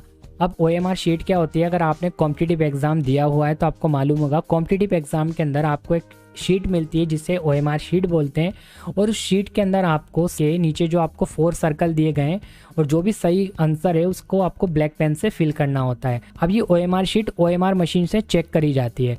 अब OMR मशीन काम कैसे करती है, कैसे वो इस शीट को चेक करती है कि जो भी सही क्वेश्चंस हैं, जितने भी क्वेश्चन उस एग्ज़ाम में पूछे गए उनका जो भी सॉल्यूशन है उन्हें पहले ही किसी सॉफ्टवेयर में सॉल्व करके रखा जाता है और उस सॉफ्टवेयर से OMR मशीन को कनेक्ट कर दिया जाता है। तो जब शीट को उस OMR मशीन पर रखा जाता है तो एक लेज़र लाइट निकलती है और वो जिस भी ब्लैक करे हुए सर्किल से टकराती है तो कंप्यूटर में जो सॉफ्टवेयर है उसमें जो भी सही आंसर है वो आपकी सीट से मैच होते हैं। तो जहाँ जहाँ पर लेज़र लाइट टकराती है वहाँ पर चेक कर लिया जाता है कि कौन सा क्वेश्चन सही है, और अगर वो मैच कर जाता है कंप्यूटर में जो भी सही सॉल्यूशन है तो क्वेश्चन का मार्क्स जुड़ जाता है, अदरवाइज माइनस मार्किंग में चला जाता है। ये सब काम किस में किया गया है, कंप्यूटर सॉफ्टवेयर के अंदर है। तो जैसे कि जेरोक्स मशीन काम करती है, अगर आपने जेरोक्स मशीन से जेरोक्स करी है तो आपने देखा होगा जहाँ भी लिखा होता है वहाँ पर लेज़र लाइट टकराती है, एक लेज़र लाइट निकलती है ना, आपने जेरोक्स मशीन में देखा होगा। तो जहाँ भी लिखा हुआ है ना वहाँ लेज़र लाइट टकराती है और वही चीज़ नए वाले पेपर पर प्रिंट हो जाती है जिस पर आपने जेरोक्स निकाली है। तो जेरोक्स मशीन जिस पैटर्न पे काम करती है ना उसी पैटर्न पर ऑप्टिकल मार्क रीडर वाली मशीन भी काम करती है। तभी तो ब्लैक पेन से फिल करने के लिए बोला जाता है। तो जो वाइट वाला एरिया है ना वहाँ से तो लेज़र लाइट आर पार निकल जाती है और जो ब्लैक कलर से फिल किया गया है वहाँ पर टकराती है और कंप्यूटर के साथ मैच करके देखा जाता है। तो इस तरह से OMR मशीन काम करती है। और फ्रेंड्स ये जो ऑप्टिकल मार्क रीडर वाला कंसेप्ट है उसे और कहीं भी यूज़ किया जाता है, जैसे ATM कार्ड पर आपने देखा होगा एक ब्लैक कलर की पट्टी होती है, उस पट्टी के अंदर आपके ATM कार्ड का कोड छुपा होता है और जब इस ATM कार्ड को आप स्वैप मशीन पर स्वैप करवाते हैं तो जो आपका कार्ड है उसका जो नंबर है उसे स्वैप कर लिया जाता है। तो ऑप्टिकल मार्क रीडर वाला कंसेप्ट वहाँ भी काम करता है। अब यहाँ पर एक सबसे इम्पोर्टेंट बात कि OMR मशीन को इनपुट डिवाइस में क्यों रखा। देखिए OMR मशीन का काम क्या है, OMR शीट को चेक करना, और शीट चेक होने के लिए यानी शीट का डाटा चेक होने के लिए कहाँ जाता है, कंप्यूटर के अंदर जाता है ना, तभी तो सॉफ्टवेयर से मैच करके देखा जाता है कि कौन सा क्वेश्चन सही है और कौन सा गलत। तो अंदर जा रहा है ना डेटा, इसलिए इसे इनपुट डिवाइस में रखा गया। और इनपुट डिवाइस क्या, जो भी डेटा को कंप्यूटर में भेजने का काम करते हैं। तो ऑप्टिकल मार्क रीडर भी तो डेटा को कहाँ सेंड कर रहा है, कंप्यूटर में, इसलिए इसे इनपुट डिवाइस में रखा। तो फ्रेंड्स ये सभी हमारे थे इनपुट डिवाइस। अब हम बात करेंगे आउटपुट डिवाइस की। तो देखिए आउटपुट डिवाइस के अंदर सबसे पहले हम रखते हैं मॉनिटर को। अब फ्रेंड्स हम बात करते हैं मॉनिटर की। मॉनिटर एक आउटपुट डिवाइस है और मॉनिटर पर डेटा का क्या आता है, रिजल्ट आता है। डेटा रिजल्ट के रूप में प्राप्त होता है। मॉनिटर जनरली यहाँ पर 4 प्रकार के होते हैं। सबसे पहले टाइप के, पुराने टाइप के मॉनिटर है वो है हमारे कैथोड रे ट्यूब यानी CRT मॉनिटर। CRT की फुल फॉर्म भी कई बार पूछी जाती है, तो यहाँ पर मैंने आपके लिए लिख दी है कैथोड रे ट्यूब। तो ये वाले जो मॉनिटर थे जो टीवी के जैसे दिखाई देते थे, इन्हें CRT मॉनिटर कहा जाता था। इसके बाद देखिए फ्रेंड्स नेक्स्ट टाइप के मॉनिटर आए जिसका नाम है TFT यानी थिन फिल्म ट्रांजिस्टर। तो ये वाले मॉनिटर बिल्कुल फ्लैट होते थे, इलेक्ट्रिसिटी कम कंज्यूम करते थे। इसके बाद एक और टेक्नोलॉजी आई मॉनिटर में जो कि दिखने में तो ऐसी लगेगी TFT जैसी, बट उसका नाम है LCD लिक्विड क्रिस्टल डिस्प्ले। ये भी कम इलेक्ट्रिसिटी कंज्यूम करते थे और यहाँ पर जो पिक्चर की क्वालिटी थी वो काफ़ी इंप्रूव हो गई। इसके बाद देखिए अभी प्रेजेंट टाइम में मॉनिटर के अंदर एक लेटेस्ट टेक्नोलॉजी चल रही है जिसका नाम है LED light emitting diode. Light emitting diode वाले जो मॉनिटर है इलेक्ट्रिसिटी बहुत ही ज़्यादा कम कंज्यूम करते हैं और यहाँ पर पिक्चर की क्वालिटी काफ़ी इंप्रूव कर दी गई है। हाई रेजोल्यूशन में आपको यहाँ पर पिक्चर दिखाई देती है, कोई भी इमेज दिखाई देती है, और यहाँ पर पिक्सल की जो क्वालिटी है वो काफ़ी बढ़ा दी गई है। तो अभी प्रेजेंट टाइम की टेक्नोलॉजी है LED। ओके, तो ये 4 तरह के मॉनिटर होते हैं और मॉनिटर को आउटपुट डिवाइस में रखा जाता है। आपको ये सब याद रखना है। अब फ्रेंड्स हम नेक्स्ट बात करते हैं प्रिंटर की। प्रिंटर एक आउटपुट डिवाइस है। अब प्रिंटर एक आउटपुट डिवाइस क्यों है, इस चीज़ को समझते हैं। मान लो आपने इनपुट डिवाइस से यानी माउस से एक फाइल को ओपन किया, कंट्रोल यूनिट ने मॉनिटर की स्क्रीन पर उस फाइल को ओपन करा हुआ दिखा दिया। अब आप क्या करें, फाइल मेन्यू में गए और आपने प्रिंट कमांड दिया, तो कंट्रोल यूनिट को पता चला कि यूज़र क्या चाहता है, प्रिंट निकालना चाहता है। तो उसने अब क्या करेगा, अब उसने प्रिंटर को एक्टिवेट करा, क्योंकि प्रिंटर एक आउटपुट डिवाइस है जिसका काम है प्रिंट निकालना। जो भी सॉफ्ट कॉपी डाटा कंप्यूटर में उसे हार्ड कॉपी डाटा के रूप में पेपर पर प्रिंट कर देना। तो प्रिंटर एक आउटपुट डिवाइस है क्योंकि जो भी रिजल्ट आ रहा है इस बार, अगर उस रिजल्ट को पेपर पर प्रिंट करना है तो मॉनिटर नहीं करेगा इस काम को प्रिंटर करेगा। इसलिए प्रिंटर एक आउटपुट डिवाइस है। ओके, तो प्रिंटर प्रिंट करने के लिए यूज़ में लाया जाता है। अब प्रिंटर भी अपने आप में एक चैप्टर है जिसे मैं आपको आगे चल के किसी वीडियो में डिटेल में बताऊंगा, क्योंकि प्रिंटर के भी काफ़ी सारे टाइप्स होते हैं जिसे मैं आपको आगे आने वाली वीडियोज़ में ज़रूर बताऊँगा। ओके, अब फ्रेंड्स नेक्स्ट आउटपुट डिवाइस है हमारा, वो है प्लॉटर। अब प्लॉटर का काम होता तो प्रिंटर जैसा ही प्रिंटर करना, बट ये क्या करता है, बड़े चित्र को प्रिंट करता है। प्रिंटर तो छोटे चित्र को प्रिंट कर सकता है, ये बड़े चित्र को प्रिंट करने के लिए यूज़ में लाया जाता है। तो कोई भी इमेजेस, वॉलपेपर अगर आपको प्रिंट करने, जैसे आपने देखेंगे होर्डिंग्स प्रिंट होते हैं प्रिंटिंग मशीन पर, फ्लैक्स, बैनर वगैरह प्रिंट होते हैं या पोस्टर प्रिंट होते हैं, तो वो प्रिंटर से तो हो नहीं सकते, तो उन्हें प्रिंट करने के लिए प्लॉटर का यूज़ किया जाता है। तो जो प्रिंटिंग मशीन होती है वो प्लॉटर ही होती है। ये आप समझ सकते हैं कि एक तरह का प्रिंटर है, बट साइज़ में काफ़ी बड़ा होता है और काफ़ी बड़े लेवल पर प्रिंट कर सकता है। ठीक है, और ये आउटपुट डिवाइस क्यों है, क्योंकि ये भी तो क्या कर रहा है, जो भी कंप्यूटर में प्रिंट है उसे एज ए आउटपुट के रूप में एक बड़े पेपर पर प्रिंट कर रहा है। नेक्स्ट आउटपुट डिवाइस है हमारा स्पीकर और हेडफोन। स्पीकर आउटपुट डिवाइस क्यों है, क्योंकि देखिए कंप्यूटर में मान लो आपने कोई सॉन्ग को प्ले करा तो उसकी इन्फॉर्मेशन, उसकी आवाज़ कहाँ आ रही है, बाहर आ रही है ना, यानी डेटा कंप्यूटर से कहाँ आ रहा है, बाहर की ओर आ रहा है। और ऐसे डिवाइस जो डेटा को रिजल्ट के रूप में शो करते हैं, यानी डेटा कहाँ आता है, रिजल्ट के रूप में बाहर आता है। तो जो इन्फॉर्मेशन है, जैसे आप अभी इस वीडियो के अंदर आवाज़ को सुन पा रहे हो, यानी इन्फॉर्मेशन सुन पा रहे हो, किसकी हेल्प से, स्पीकर की हेल्प से। तो स्पीकर क्या है, आउटपुट डिवाइस है। हेडफोन भी क्या है, आउटपुट डिवाइस है। ईयरफोन भी क्या है, आउटपुट डिवाइस है, क्योंकि उसके अंदर भी क्या होते हैं, स्पीकर ही होते हैं ना। अब नेक्स्ट आउटपुट डिवाइस है हमारा प्रोजेक्टर। अब प्रोजेक्टर आउटपुट डिवाइस क्यों है, क्योंकि इसे कंप्यूटर से कनेक्ट कर दिया जाता है और इसका काम क्या होता है, जो भी पिक्चर या इमेज है उसे बड़े रूप में प्रदर्शित करना। तो आपने प्रोजेक्टर वगैरह देखा होगा और आउटपुट डिवाइस है एक हमारा। अब देखिए फ्रेंड्स, कुछ ऐसे डिवाइस है जिन्हें इनपुट और आउटपुट डिवाइस दोनों में रखा जाता है। उनमें से सबसे पहला आता है मोडेम। देखिए मोडेम आपने किसी साइबर कैफ़े में, या आपके पास हो सकता है आपके घर पर आपके पास मोडेम हो, तो देखिए मोडेम का काम क्या होता है, इंटरनेट को आपके कंप्यूटर तक पहुंचाना। तो जब ये इंटरनेट को आपके कंप्यूटर पे पहुंचा रहा है तो क्या कर रहा है, इनपुट कर रहा है। और जब आप अपने कंप्यूटर से कुछ सेंड कर रहे हैं किसी दूसरे को, तो यही मॉडेम से होता हुआ आपका डेटा दूसरे के पास जाएगा, तो ये क्या करेगा, आउटपुट भी करता है। इसलिए इसे इनपुट और आउटपुट दोनों डिवाइस में रखा जाता है। ठीक है, तो यूएसबी वाला छोटा वाला मॉडेम भी आता है जिसे डोंगल कहा जाता है। इसके बाद देखिए जो नेक्स्ट डिवाइस है जिसे इनपुट और आउटपुट दोनों में रखा जाता है वो है टच स्क्रीन।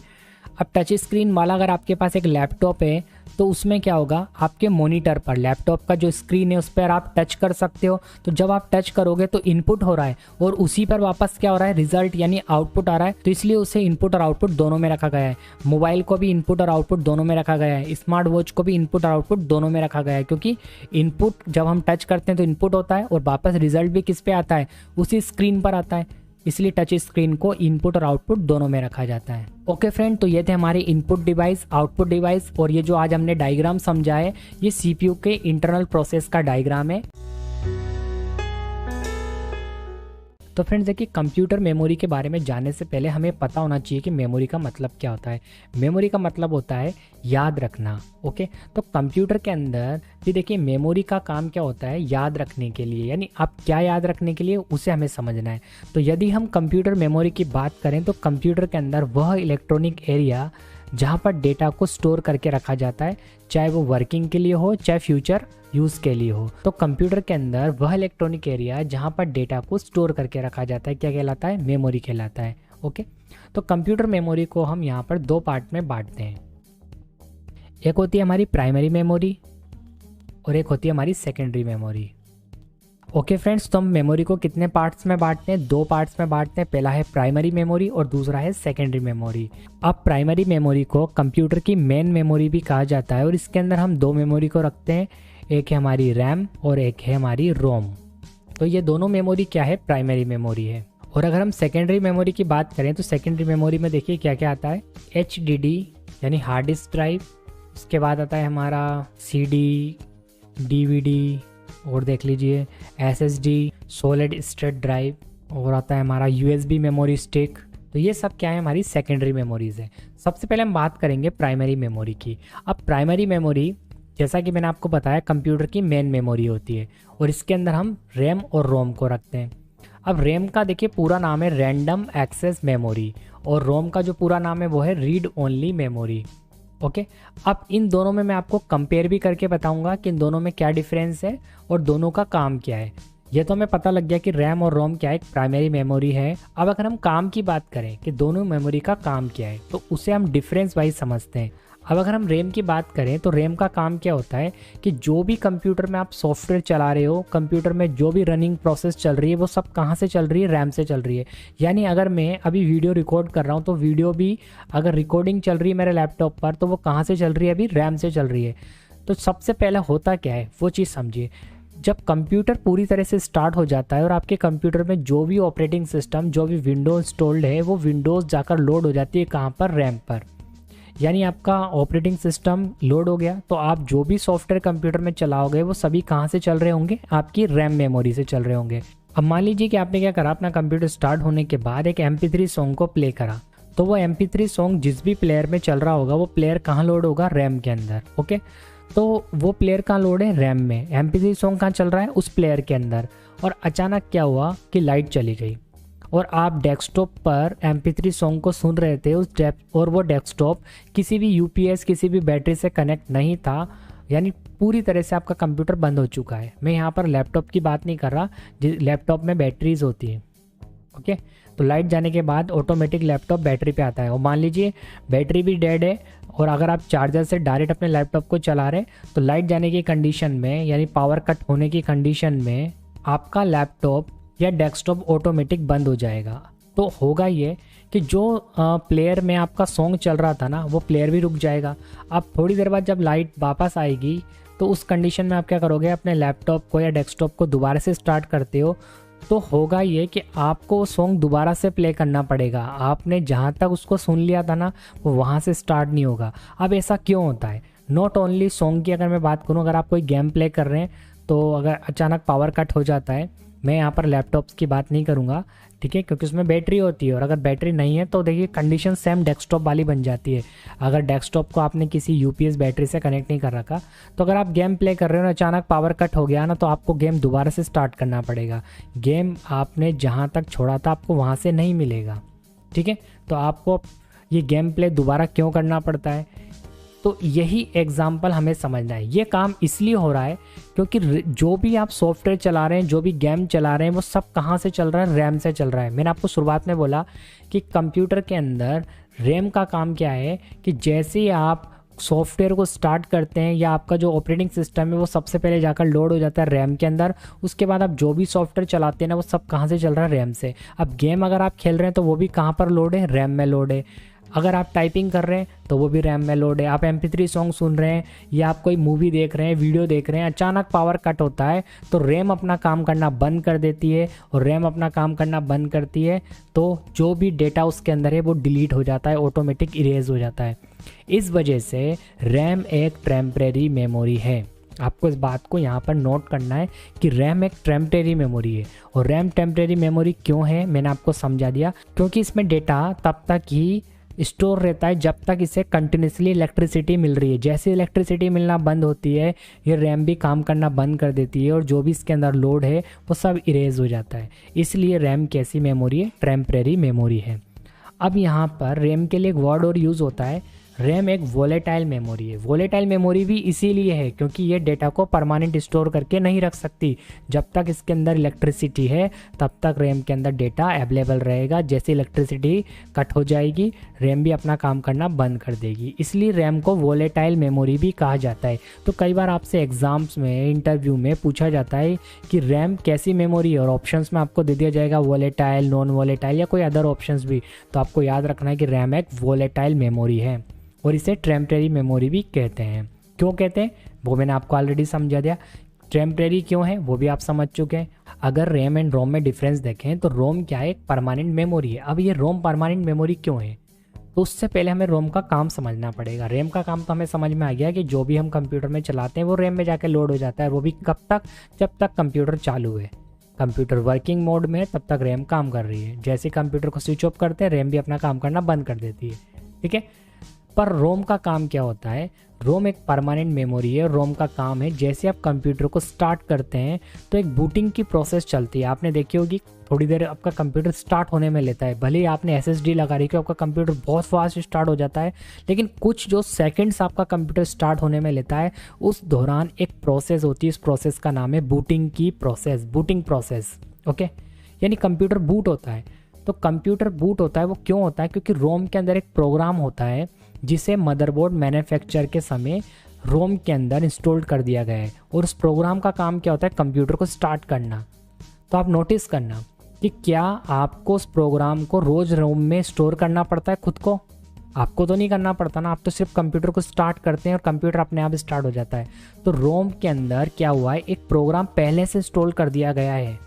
तो रोम कैसी मेमोरी हुई, परमानेंट मेमोरी हुई ना, क्योंकि हमें रोज कंप्यूटर चालू करने के लिए रोम के अंदर पहले प्रोग्राम नहीं डालना पड़ता, वो पहले से फीड है। जब आपने कंप्यूटर ख़रीदा है तो जो मैन्युफैक्चरर है जिसने कंप्यूटर को बनाया है, जिस भी कंपनी का कंप्यूटर है, उसने क्या करा है, रोम के अंदर पहले एक प्रोग्राम इंस्टॉल कर दिया है। उसने बता दिया है कि कंप्यूटर को कैसे स्टार्ट करना है रोम को। कंप्यूटर स्टार्ट होने के बाद जो भी ऑपरेटिंग सिस्टम, जो भी विंडोज़ आपने डाली हुई है कंप्यूटर के अंदर, वो रैम पर जाके शिफ्ट हो जाएगी। तो सबसे पहले रोम काम करती है फिर रैम काम करती है, ओके। रैम शुरुआत में काम नहीं करती, पहले रोम काम करती है, फिर उसके बाद कंप्यूटर बूट हो जाता है तो सब कुछ रैम पे जाके शिफ्ट हो जाता है। ऐसे आपको याद रखना है। तो रोम एक परमानेंट मेमोरी है, क्यों, क्योंकि इसके अंदर एक पहले से प्रोग्राम स्टोर है जिसे हमें बदलना नहीं पड़ता है और ये सब परमानेंटली है। इसलिए रोम एक परमानेंट मेमोरी जबकि रैम एक टेम्परेरी मेमोरी, आपको याद रखना है, ओके। अब रोम को हम नॉन वोलेटाइल मेमोरी भी कहते हैं। नॉन वोलेटाइल का मतलब जिसे बदला नहीं जा सकता, जिसके अंदर चेंजेस पॉसिबल नहीं है, इसलिए रोम क्या है, एक नॉन वोलेटाइल मेमोरी है। अब अगर हम दूसरे डिफरेंस की बात करें रैम और रोम में, तो रैम के अंदर आप रीड एंड राइट दोनों तरह का काम कर सकते हैं। मतलब आप क्या कर सकते हैं, रीड भी कर सकते हैं और राइट भी कर सकते हैं। किसके अंदर बात कर रहा हूँ मैं, रैम के अंदर बात कर रहा हूँ। रीड एंड राइट दोनों तरह का काम हो सकता है। तो फ्रेंड्स मैं थोड़ा कम लिखूंगा और आपको समझाऊंगा ज़्यादा ताकि आपको अच्छे से समझ में आ सके। आप सुनने के बाद अपने नोट्स बनाना ओके, जो अगर आप खुद से अपने नोट्स बनाएंगे तो काफ़ी अच्छे से आपको याद हो जाएगा। इसलिए आप बहुत ध्यान से ईयरफोन लगा के सुनना, आपको अच्छे से समझ में आएगा कि मैं क्या बोल रहा हूँ, क्योंकि मैं लिखूँगा थोड़ा कम। तो रैम के अंदर मैं आपको बता रहा था कि रैम के अंदर आप रीड एंड राइट दोनों तरह का काम कर सकते हैं, जबकि रोम में केवल क्या कर सकते हैं, रीड कर सकते हैं। इस बात को देखिए समझाता हूँ मैं आपको, मेरे कहने से नहीं होता ये, क्योंकि ये पहले से तय किया गया है जो मैं आपको बोल रहा हूँ। अब मैंने आपको क्या बोला, रैम के अंदर रीड एंड राइट दोनों तरह का काम किया जा सकता है। अब क्यों किया जा सकता है रीड एंड राइट, क्यों ये रीड एंड राइट टाइप की मेमोरी है? क्योंकि देखिए अभी आप जो स्क्रीन पर देख पा रहे हैं, इसे जब मैंने कंप्यूटर पर रिकॉर्ड करा होगा तो उस समय में इसे देख भी पा रहा हूँगा। और ये सब देखिए अभी मैं लिख रहा हूँ, जैसे मैंने यहाँ पर कुछ लिखा, तो ये मैं क्यों लिख पा रहा हूँ? क्योंकि ये सब कुछ कहाँ से चल रहा है, रैम से चल रहा है। और रैम कैसी मेमोरी है? रैम एक ऐसी मेमोरी जिसमें हम रीड एंड राइट दोनों तरह का काम कर सकते हैं। ये मैं आपको दूसरा डिफरेंस बता रहा हूँ। अब रीड मतलब मैं इसे पढ़ भी पा रहा हूँ जो भी यहाँ लिखा हुआ है, और राइट मतलब अगर मैंने कुछ लिखा तो मैं राइट भी कर पा रहा हूँ। तो रैम में रीड एंड राइट दोनों तरह का प्रोसेस संभव है। यानी आप जो भी सॉफ्टवेयर में काम कर रहे हैं वो रैम में ही लोड है, और अगर वो रैम में लोड है तो रैम कैसी मेमोरी है जिसमें आप रीड एंड राइट दोनों तरह का काम कर सकते हैं। ठीक है, तो अब अगर इसका डिफरेंस हम रोम के साथ देखें तो रोम केवल रीड ओनली मेमोरी, देखिए नाम से पता लग रहा है रीड ओनली मेमोरी, यानी आप केवल पढ़ सकते हैं। यानी रोम के अंदर सिर्फ पढ़ा जा सकता है। इस बात को ऐसे समझिए, जिस समय कंप्यूटर आपका स्टार्ट हो रहा होता है उस समय कंप्यूटर की स्क्रीन पे जो भी लिखा आ रहा है उसे केवल आप पढ़ सकते हैं। आपके मदरबोर्ड के इंस्ट्रक्शंस लिखे आते हैं यहाँ साइड में कि F1 दबाने से क्या होगा, डिलीट बटन दबाने से क्या होगा, F12 दबाने से क्या होगा, मतलब बूट मेन्यू कैसे खुलेगा, ये सब लिखा आता है। ठीक है, थोड़ी सी वेलकम स्क्रीन आती है, अगर विंडोज़ ऑपरेटिंग सिस्टम है इंस्टॉल्ड है तो उसकी वेलकम स्क्रीन आती है। तो उस दौरान के क्या आप कुछ लिख सकते हैं? आपने नोटिस करा कभी कि जिस समय कंप्यूटर आपका स्टार्ट हो रहा है उस समय केवल आपको बैठकर प्रतीक्षा करनी होती है कि कंप्यूटर कब पूरी तरह से स्टार्ट होगा। यानी केवल आप क्या कर सकते हैं, रीड कर सकते हैं। और रीड क्यों कर सकते हैं? क्योंकि वो प्रोसेस कहाँ से हो रहा है, रोम की वजह से हो रहा है। इसलिए रोम कैसी मेमोरी है, रीड ओनली मेमोरी, यानी उसमें जो पहले से इंस्टॉल्ड प्रोग्राम है वो अपना काम कर रहा है, और उस दौरान आपको केवल बैठकर वेट करना है कि जब तक कंप्यूटर स्टार्ट नहीं होगा तब तक आप काम नहीं करेंगे, क्योंकि अभी रोम काम कर रही है और रोम के अंदर केवल रीड किया जा सकता है, राइट नहीं किया जा सकता। ओके, तो यही डिफरेंस है। सेकंड डिफरेंस हमने यहाँ पे डिस्कस करा, read and right work RAM में किया जा सकता है और इसमें केवल रीड किया जा सकता है। अब फ्रेंड्स मैं आपको रैम से रिलेटेड एक बात और बता देता हूँ कि आपके कंप्यूटर में जितनी अच्छी कैपेसिटी की रैम लगी होगी आपका कंप्यूटर उतना अच्छा काम करेगा, क्योंकि सॉफ्टवेयर जितने ज़्यादा बड़े सॉफ्टवेयर या आप गेम प्ले वगैरह करते हो वो अगर आप अपने कंप्यूटर पे कर रहे हो तो उसके लिए आपको रैम की रिक्वायरमेंट होगी, यानी आपके कंप्यूटर में अच्छी कैपेसिटी वाली रैम लगी होगी। वैसे तो रैम को अगर डिटेल में पढ़ना है तो ये कंप्यूटर हार्डवेयर का पार्ट है, ये कंप्यूटर फंडामेंटल का पार्ट नहीं है, इसलिए मैं रैम के अंदर ज़्यादा डिटेल में ना जाते हुए सिर्फ आपको वही बताऊंगा जो बहुत ज़्यादा इंपॉर्टेंट है। ओके, अब देखिए फ्रेंड्स ये जो रैम है ना ये भी दो तरह की होती है, एक होती है एस रैम, एक होती है डी रैम।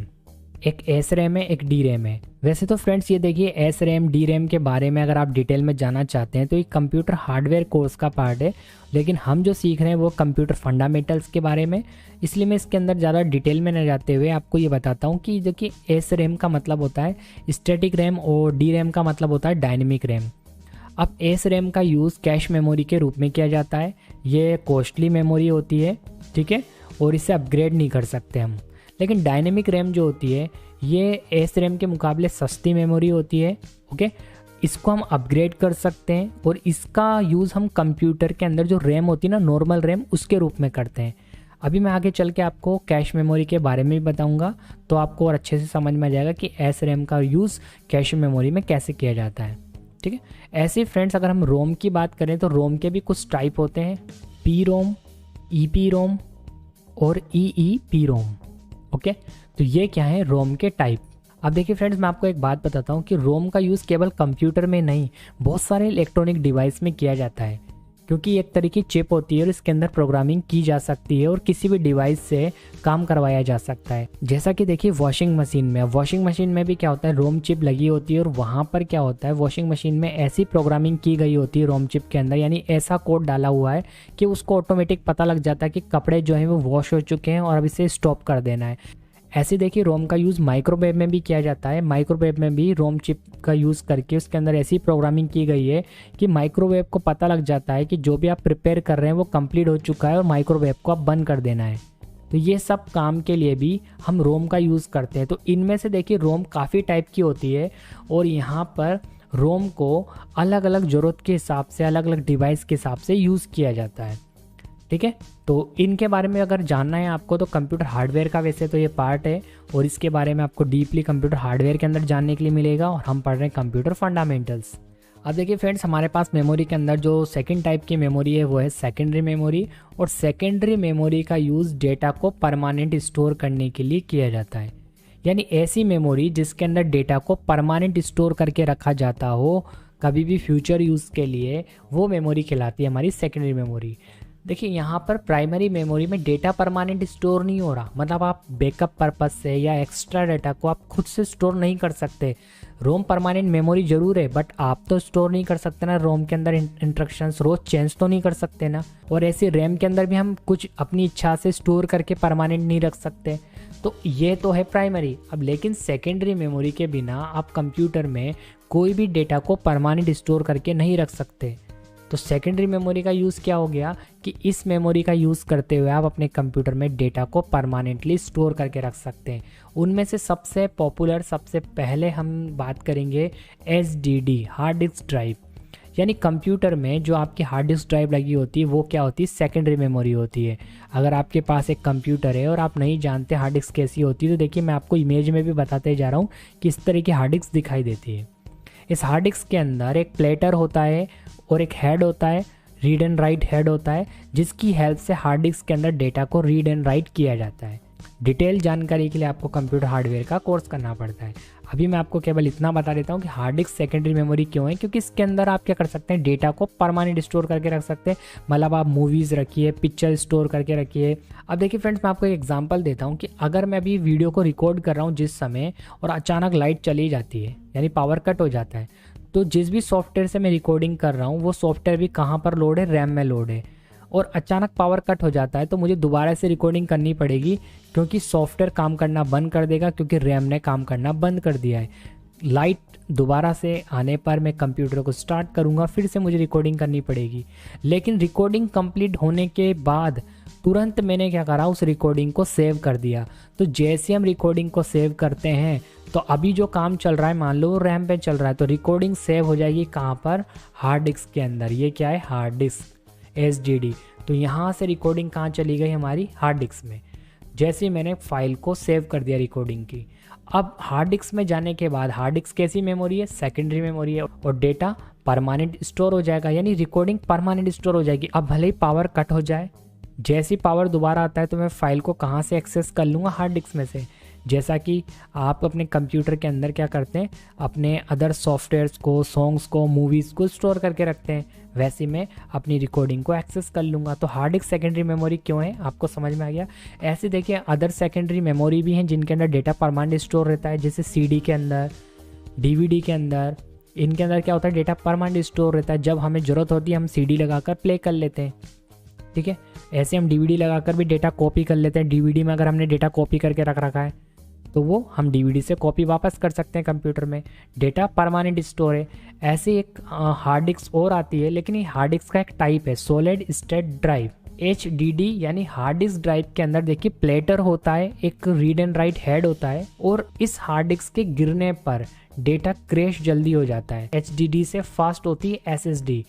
अगर कंप्यूटर में SSD लगी हुई है तो कंप्यूटर बहुत ही ज़्यादा फास्ट स्टार्ट हो जाता है। बट यहाँ पर एक सबसे मेन बात है, वो है कि SSD HDD से महंगी होती है, इसलिए इसे तभी यूज़ करा जाता है जब हमें कंप्यूटर को थोड़ा फास्ट बनाना हो और किसी स्पेशल पर्पज़ से हम कंप्यूटर को ले रहे हैं तो हम HDD की जगह SSD का यूज़ करते हैं, क्योंकि ये कॉस्टली होती है। अब कॉस्टली तो है बट फैसिलिटी क्या देती है, कंप्यूटर में जो भी आप सॉफ्टवेयर लोड करेंगे तो वो तुरंत हार्ड डिस्क से निकल कर रैम में आ जाएगा। यानी अगर वो HDD की जगह SSD है तो फटाफट से स्टार्ट होगा और रैम में लोड हो जाएगा, जबकि HDD में टाइम लगता है। तो अगर आप कोई गेम प्ले वगैरह करते हैं या आप कोई हैवी सॉफ्टवेयर में काम करते हैं तो आप अपने कंप्यूटर में SSD लगवा सकते हैं। आप अमेजोन पे जाकर सर्च करिएगा दोनों को, HDD को और SSD को, आपको प्राइस में डिफरेंस मिल जाएगा, आपको पता लग जाएगा कि दोनों में कितना डिफरेंस है।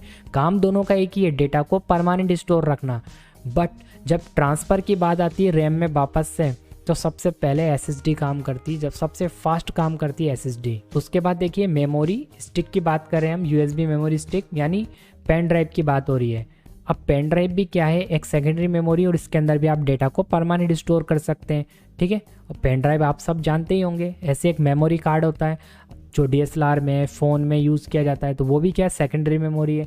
तो सेकेंडरी मेमोरी कुल मिला के डेटा को परमानेंट स्टोर करने के लिए यूज़ में लाई जाती है, और इसमें डेटा परमानेंट हमेशा के लिए स्टोर रहता है, जब तक कि खुद आप डिलीट ना कर दें या एक्सीडेंटली डिलीट ना हो जाए, तो डेटा को परमानेंट स्टोर करके रखा जा सकता है।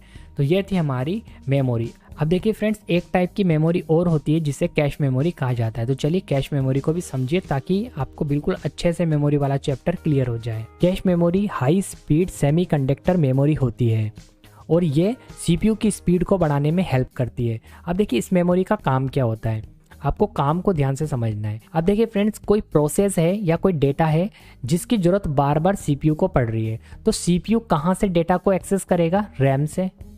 यानी रैम से डेटा कहाँ जा रहा है, CPU के पास जा रहा है। और रैम के पास डेटा कहाँ से आ रहा है, या कोई प्रोग्राम है या कोई प्रोसेस है वो कहाँ से रैम एक्सेस कर पा रही है डेटा को, हार्ड ड्राइव से। तो कितना लंबा प्रोसेस हो रहा है, CPU को अगर डेटा को एक्सेस करना है तो पहले उसे रैम से एक्सेस करना पड़ेगा, फिर वो रैम कहाँ से एक्सेस करेगी, हार्ड ड्राइव से। कुल मिला के CPU को इनडायरेक्टली हार्ड ड्राइव से ही डाटा को एक्सेस करना पड़ रहा है, बट पहले हार्ड ड्राइव से डेटा कहाँ जा रहा है, रैम के पास, फिर रैम से CPU के पास। तो क्या होता है, इससे क्या होता है, आपके कंप्यूटर की स्पीड जो है वो थोड़ी स्लो हो जाती है।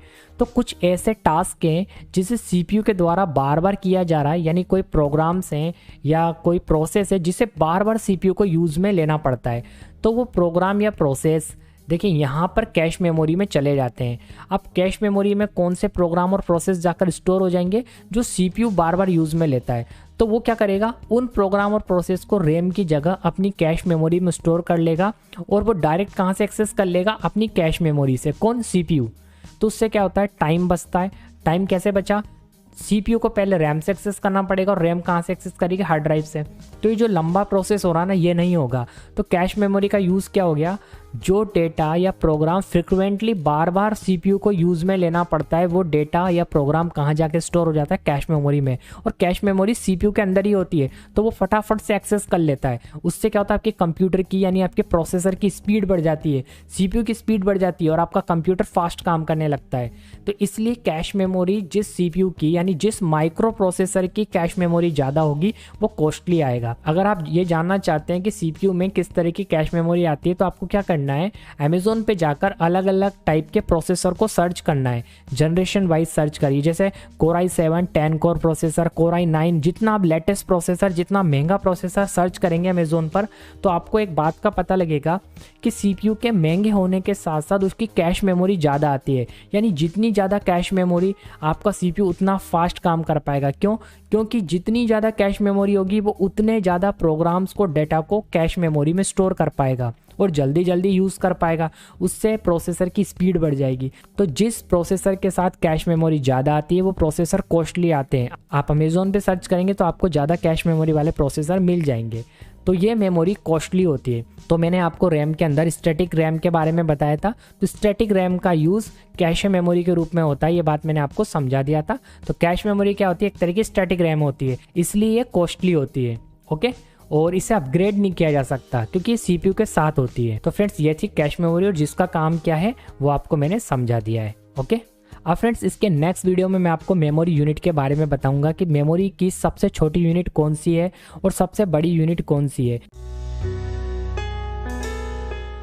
अब फ्रेंड्स अगर हम कंप्यूटर मेमोरी यूनिट्स की बात करें तो कंप्यूटर मेमोरी यूनिट्स के अंदर मेमोरी की सबसे छोटी यूनिट होती है बिट, यानी बिट को मेमोरी की सबसे छोटी यूनिट कहा गया है। एक बिट के अंदर या तो 0 आता है या 1 आता है, दोनों भी साथ नहीं आते हैं।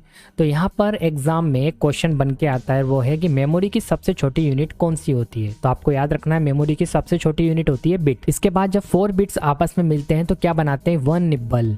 ये भी आपको याद रखना है, यानी 1 निब्बल इक्वल टू 4 बिट्स। और इसके बाद जब 8 बिट्स या 2 निब्बल आपस में मिलते हैं तो क्या बनता है 1 बाइट, यानी 1 बाइट इक्वल टू 8 बिट्स या 2 निब्बल, दोनों में से कुछ भी हो सकता है। इसके बाद अगर 1024 बाइट्स आपस में मिलते हैं तो क्या बनता है 1 किलोबाइट। इसके बाद देखिए 1024 किलोबाइट यानी 1024 KB मिलकर क्या बनाते हैं 1 मेगाबाइट यानी 1 MB। इसके बाद देखिए 1024 MB इक्वल टू कितना होता है 1 गीगाबाइट, यानी अगर आपके पास एक पेन ड्राइव है जो कि 1 GB का है तो उसके अंदर आप 1024 MB तक का डेटा स्टोर कर सकते हो, क्योंकि 1 GB इक्वल टू 1024 MB। इसके बाद आता है 1024 GB मिलकर क्या बनाते हैं 1 टेराबाइट, यानी अगर आपके पास आपके कंप्यूटर में 1 TB की हार्ड डिस्क है तो उस हार्ड डिस्क के अंदर आप 1024 GB तक का डेटा को स्टोर कर सकते हो। क्यों? क्योंकि 1 TB इक्वल टू यानी 1 टेराबाइट इक्वल टू 1024 GB। अब अगर 1024 TB आपस में मिलते हैं तो क्या बनाते हैं 1 PB यानी 1 पेटाबाइट, यानी 1 पेटाबाइट इक्वल टू 1024 टेराबाइट। इसके बाद यदि 1024 पेटाबाइट आपस में मिलते हैं तो क्या बनाते हैं 1 एक्साबाइट। इसके बाद अगर 1024 एक्साबाइट आपस में मिलते हैं तो क्या बनाते हैं 1 ज़ेटाबाइट। इसके बाद अगर 1024 ज़ेटाबाइट आपस में मिलते हैं तो क्या बनाते हैं 1 योटाबाइट। और इसके बाद यदि 1024 योटाबाइट आपस में मिलते हैं तो क्या बनाते हैं 1 ब्रोंटोबाइट। और इसके बाद अगर 1024 ब्रोंटोबाइट्स आपस में मिलते हैं तो क्या बनाते हैं 1 जियोबाइट, यानी मेमोरी का सबसे बड़ा मेजरमेंट है जियोबाइट, सबसे छोटा बिट, सबसे बड़ा जियोब। तो आपको ये याद रखना है। अब आपको इसे याद कैसे करना है, देखिए वो तरीका मैं आपको बताता हूँ। आप ये 3 तो याद कर लीजिए। उसके बाद देखिए 1024 याद करना है आपको, बस ये याद रखना है कि मेजरमेंट 1024 आपने 1 बाइट तक याद कर लिया। उसके बाद 1024 bytes equal to 1 KB, kilobyte short में याद करें KB, फिर फुल फॉर्म आपको अपने आप याद हो जाएगी किलो बाइट, यानी 1024 बाइट्स मिलकर क्या बनाते हैं 1 KB। फिर 1024 ये यहाँ से देखिए नीचे ले आइए, यहाँ से इसको नीचे ले आइए 1024 KB 1 MB। फिर यहाँ से इसको नीचे ले आइए 1024 MB 1 GB, 1024 GB 1 TB, 1024 TB 1 PB, 1024 PB 1 EB और 1024 ब्रोंटोबाइट 1 जियोबाइट। फ्रेंड्स वैसे तो ज़्यादातर एग्जाम में ये यहाँ तक पेटाबाइट तक पूछ लिया जाता है। और फ्रेंड्स देखिए जो मेमोरी का मेजरमेंट है एक नॉर्मल कंप्यूटर के अंदर अभी तक टेराबाइट के अंदर ही यूज़ में आता है। इससे ऊपर की हार्ड डिस्क अभी अवेलेबल नहीं है एक नॉर्मल कंप्यूटर के लिए। अभी आपके कंप्यूटर में जो हार्ड डिस्क लगी होगी या तो GB में लगी होगी या TB में लगी होगी, उससे ऊपर की हार्ड डिस्क आपके कंप्यूटर में नहीं होगी और आपने सुनी भी नहीं होगी। लेकिन इससे ऊपर का मेजरमेंट होता है, यानी ये PB यानी पेटाबाइट, एक्साबाइट, ज़ेटाबाइट, योटाबाइट, ब्रोंटोबाइट, जियोबाइट होता है। कैसे होता है वो चीज़ मैं आपको बताता हूँ। आपने गूगल सर्वर्स के बारे में सुना होगा, यानी आप गूगल को तो जानते हैं और यूट्यूब को तो आप बहुत ही अच्छे से जानते हैं क्योंकि अभी आप ये वीडियो यूट्यूब पर ही देख रहे हैं।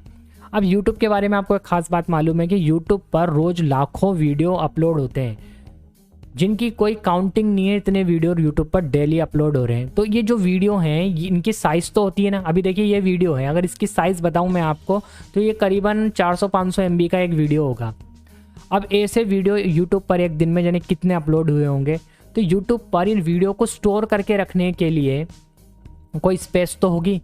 अब क्योंकि यूट्यूब एक वेबसाइट है और एक वेबसाइट किसी ना किसी कंप्यूटर किसी ना किसी सर्वर से ही चल रही है, तो यूट्यूब का सर्वर यानी गूगल का डेटा सेंटर अगर आप देखना चाहते हैं तो आपको यूट्यूब पर जाकर सर्च करना है गूगल डेटा सेंटर।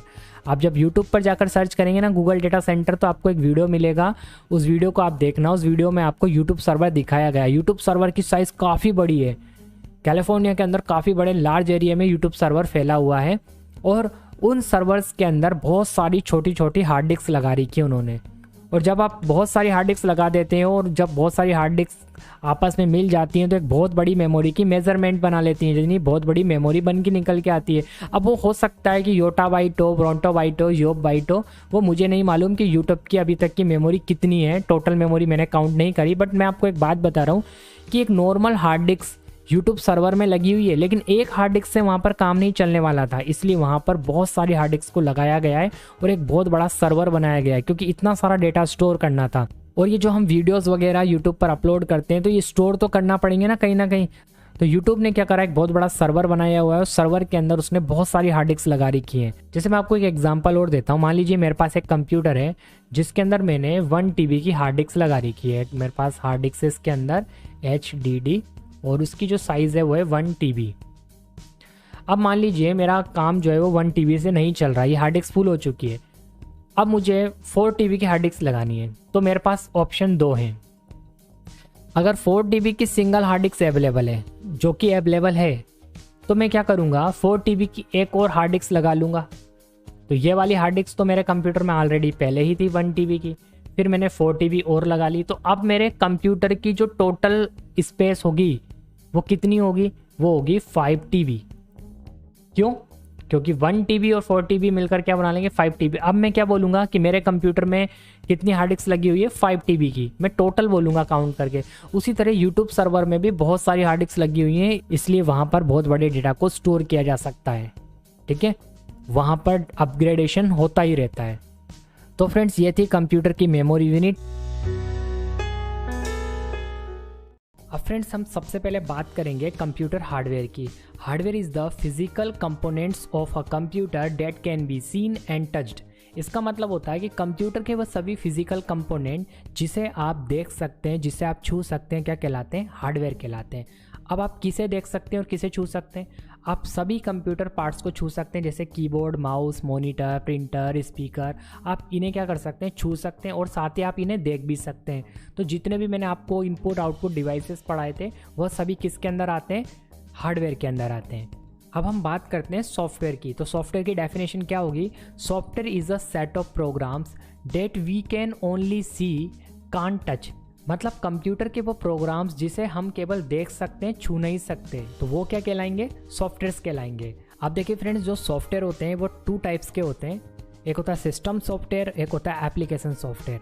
अगर हम सबसे पहले बात करें सिस्टम सॉफ्टवेयर की, तो सिस्टम सॉफ्टवेयर की डेफिनेशन होगी, the system software is a design to operate and control computer. मतलब सिस्टम सॉफ्टवेयर को केवल डिज़ाइन किया गया है कंप्यूटर को ऑपरेट करने के लिए और कंप्यूटर को कंट्रोल करने के लिए। और ये जो सिस्टम सॉफ्टवेयर होते हैं कंप्यूटर के मेन सॉफ्टवेयर होते हैं। अगर आपके कंप्यूटर में सिस्टम सॉफ्टवेयर नहीं है तो आपका कंप्यूटर स्टार्ट ही नहीं होगा। तो कौन से होते हैं सिस्टम सॉफ्टवेयर? अगर हम एग्जांपल की बात करें तो सिस्टम सॉफ्टवेयर के अंदर हम रखते हैं ऑपरेटिंग सिस्टम को। अब ऑपरेटिंग सिस्टम बनाने वाली बहुत सारी कंपनीज है, उनके बहुत सारे ऑपरेटिंग सिस्टम आते हैं। कुछ मैं आपको टॉप कंपनीज के ऑपरेटिंग सिस्टम के बारे में बताता हूँ। जैसे माइक्रोसॉफ्ट कंपनी की तरफ से आने वाली विंडोज़ ऑपरेटिंग सिस्टम की अगर हम बात करें, आप सभी ने यूज़ करा होगा विंडोज़ ऑपरेटिंग सिस्टम को। अगर आपके कंप्यूटर से विंडोज़ को हटा दिया जाए तो क्या आपका कंप्यूटर स्टार्ट होगा? तो विंडोज़ यानी ऑपरेटिंग सिस्टम सिस्टम सॉफ्टवेयर का एग्जाम्पल है, क्योंकि ये कंप्यूटर के मेन सॉफ्टवेयर होते हैं और इनके बिना कंप्यूटर को चलाया नहीं जा सकता। ठीक है, तो ऑपरेटिंग सिस्टम में हमने सबसे पहले बात करी थी किसकी, माइक्रोसॉफ्ट की तरफ से आने वाले विंडोज़ की। ऐसी एप्पल कंपनी भी अपने एप्पल के कंप्यूटर के लिए क्या बनाती है, मैक ऑपरेटिंग सिस्टम बनाती है। ऐसी गूगल कंपनी भी ऑपरेटिंग सिस्टम बनाती है जिसका नाम है एंड्रॉयड। तो अगर आप अपने फ़ोन से एंड्रॉयड को हटा दें, यानी एंड्रॉयड ऑपरेटिंग सिस्टम को हटा दें, तो क्या आपका फ़ोन काम करेगा? नहीं करेगा, वो एक हार्डवेयर बन के रह जाएगा।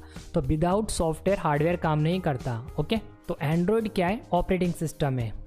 तो फ्रेंड्स, ये सभी एग्जाम्पल हैं ऑपरेटिंग सिस्टम के, और ऑपरेटिंग सिस्टम सिस्टम सॉफ्टवेयर का एग्जाम्पल है। ओके, अब फ्रेंड्स हम बात करते हैं एप्लीकेशन सॉफ्टवेयर की। Application software are design to do a particular work. इसका मतलब यह है कि ये सॉफ्टवेयर केवल वही काम करेंगे जिनके लिए उन्हें बनाया गया है। इससे आप दूसरे टाइप का काम नहीं ले सकते। जैसे कि देखिए, मैं आपको एक एग्जांपल देता हूँ कि स्कूल में जो फ़ी मैनेजमेंट के लिए सॉफ्टवेयर यूज़ में लाया जाता है, वो सॉफ्टवेयर उस स्कूल के लिए फ़ी को मैनेजमेंट करने का काम करेगा जिसके लिए उस सॉफ्टवेयर को बनाया गया है। मतलब जिस स्कूल के लिए उसको बनाया गया है वो उस स्कूल के लिए फ़ी को मैनेजमेंट करेगा, स्टूडेंट की रिसिप्ट को प्रिंट करेगा। अब अगर कोई चाहे कि उस सॉफ्टवेयर को जो स्कूल में फ़ीस मैनेजमेंट का काम कर रहा है, उस सॉफ्टवेयर को किसी मेडिकल स्टोर में बिल मैनेजमेंट के लिए यूज़ में लाए, मतलब रिसिप्ट वगैरह प्रिंट करने के लिए यूज़ में लाए, तो ऐसा नहीं होगा, क्योंकि वो स्कूल के लिए जो सॉफ्टवेयर बनाए वो केवल स्कूल के लिए ही काम करेगा। तो ऐसे सभी सॉफ्टवेयर जो किसी पर्टिकुलर टाइप का काम करते हैं वो सभी एप्लीकेशन सॉफ्टवेयर में आते हैं। जैसे मैं आपको और एग्जांपल भी देता हूँ, जैसे MS ऑफिस। आपने MS ऑफिस में वर्ड, एक्सेल, पावर पॉइंट पे काम किया होगा। जैसे अगर किसी को ऑफिस में कोई काम करना है तो वर्ड, एक्सेल, पावर पॉइंट में करेगा। अब अगर किसी को अकाउंटिंग करनी है तो वो टैली में करेगा। किसी को MP3 सॉन्ग सुनना है तो वो MP3 प्लेयर में सुनेगा। किसी को वीडियो देखना है तो वीडियो के लिए डिफरेंट टाइप्स के प्लेयर हैं। तो अब देखिए बात समझिए, किसी को अकाउंटिंग का काम करना है तो वो टैली में ही करेगा, ना कि MP3 प्लेयर में करेगा, क्योंकि MP3 प्लेयर का काम है केवल MP3 सॉन्ग को सुनाना, और अकाउंटिंग करने वाला काम टैली में ही हो सकता है, वो दूसरे सॉफ्टवेयर में नहीं हो सकता। जो फैसिलिटी टैली देती है वो टैली में ही होगा। तो किसी पर्टिकुलर टाइप के काम को करने वाले सॉफ्टवेयर सभी किस में आते हैं? एप्लीकेशन सॉफ्टवेयर में। आप ऐसे भी कह सकते हैं कि सिस्टम सॉफ्टवेयर यानी ऑपरेटिंग सिस्टम कंप्यूटर में इंस्टॉल करने के बाद जो भी सॉफ्टवेयर आप एक्स्ट्रा कंप्यूटर में इंस्टॉल करते हो किसी भी काम को करने के लिए, चाहे वो वीडियो एडिटिंग हो, चाहे वीडियो रिकॉर्डिंग करने के लिए हो, वो सभी सॉफ्टवेयर किसके अंदर आएंगे? एप्लीकेशन सॉफ्टवेयर के अंदर आते हैं। अब देखिए फ्रेंड्स, वैसे तो सॉफ्टवेयर केवल दो ही टाइप के होते हैं, सिस्टम सॉफ्टवेयर और एप्लीकेशन सॉफ्टवेयर। बट देखिए कई बार आपको एक टाइप और सुनने के लिए मिल सकता है, वो है यूटिलिटी सॉफ्टवेयर। तो यूटिलिटी भी एक सॉफ्टवेयर का टाइप है, बट वो एप्लीकेशन सॉफ्टवेयर में ही काउंट होता है। Okay, utility software. अब यूटिलिटी सॉफ्टवेयर कौन से होते हैं?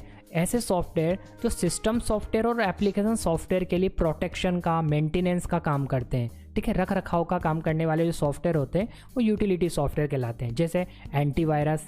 अब एंटीवायरस वैसे तो एप्लीकेशन सॉफ्टवेयर ही है, बट चाहे तो उसको अलग से हम एक यूटिलिटी सॉफ्टवेयर कैटेगरी इसमें रख सकते हैं। एंटीवायरस का काम क्या होता है? प्रोटेक्शन करना, वायरस से सिस्टम सॉफ्टवेयर को बचाना, एप्लीकेशन सॉफ्टवेयर को बचाना। तो प्रोटेक्शन और मेंटेनेंस पर्पज से जो सॉफ्टवेयर काम में लिए जाते हैं वो यूटिलिटी सॉफ्टवेयर कहलाते हैं। और भी आते हैं, जैसे टेम्परेरी फाइल को डिलीट करने वाले, डिस्क को क्लीन अप करने वाले, ऐसे बहुत सारे सॉफ्टवेयर आते हैं जिन्हें यूटिलिटी सॉफ्टवेयर में रखा जा सकता है। अब देखिए फ्रेंड्स, एक इंपॉर्टेंट बात जान लीजिए, हार्डवेयर बिना सॉफ्टवेयर काम का नहीं है, सॉफ्टवेयर बिना हार्डवेयर काम का नहीं है। जैसे मैं आपको एक बेसिक सा एग्जांपल देता हूँ कि जो लैपटॉप होता है उसके अंदर वाईफाई रिसीवर इनबिल्ड आता है। मतलब आप लैपटॉप परचेज करते हैं तो उसके साथ उसके अंदर एक वाईफाई रिसीवर लगा होता है। आप अपने मोबाइल का नेट अपने लैपटॉप के साथ शेयर करके यूज़ कर सकते हैं, मतलब लैपटॉप में आप इंटरनेट चला सकते हैं। लेकिन डेस्कटॉप कंप्यूटर के अंदर मैं बात करूँ, PC के अंदर मैं बात करूँ, तो उसमें ऐसा कोई रिसीवर लगा हुआ नहीं आता। तो आपको अलग से एक वाईफाई रिसीवर परचेज करना पड़ता है। आप अमेज़ॉन, फ्लिपकार्ट पे जाके सर्च कर सकते हैं वाईफाई रिसीवर। ओके, छोटा सा एक ब्लूटूथ जैसा होता है, उसे USB में लगा दिया जाता है। तो वो एक हार्डवेयर होता है जिसे आप देख पा रहे हैं, जिसे आप छू सकते हैं। ओके, वो क्या है? हार्डवेयर है। उसे आपने अपने डेस्कटॉप में लगा दिया, पर वो लगाने के बाद काम नहीं करेगा, वो आपके मोबाइल के साथ कनेक्ट नहीं कर पाएगा। क्यों नहीं कर पाएगा? क्योंकि उसको लगाने के बाद आपको अपने कंप्यूटर में एक सॉफ्टवेयर डालना पड़ेगा। वो सॉफ्टवेयर उसी के साथ आता है, उसके साथ एक छोटी सी डिस्क आएगी, CD आएगी, उस CD से आपको उसका ड्राइवर डालना पड़ेगा, यानी उसका सॉफ्टवेयर इंस्टॉल करना पड़ेगा।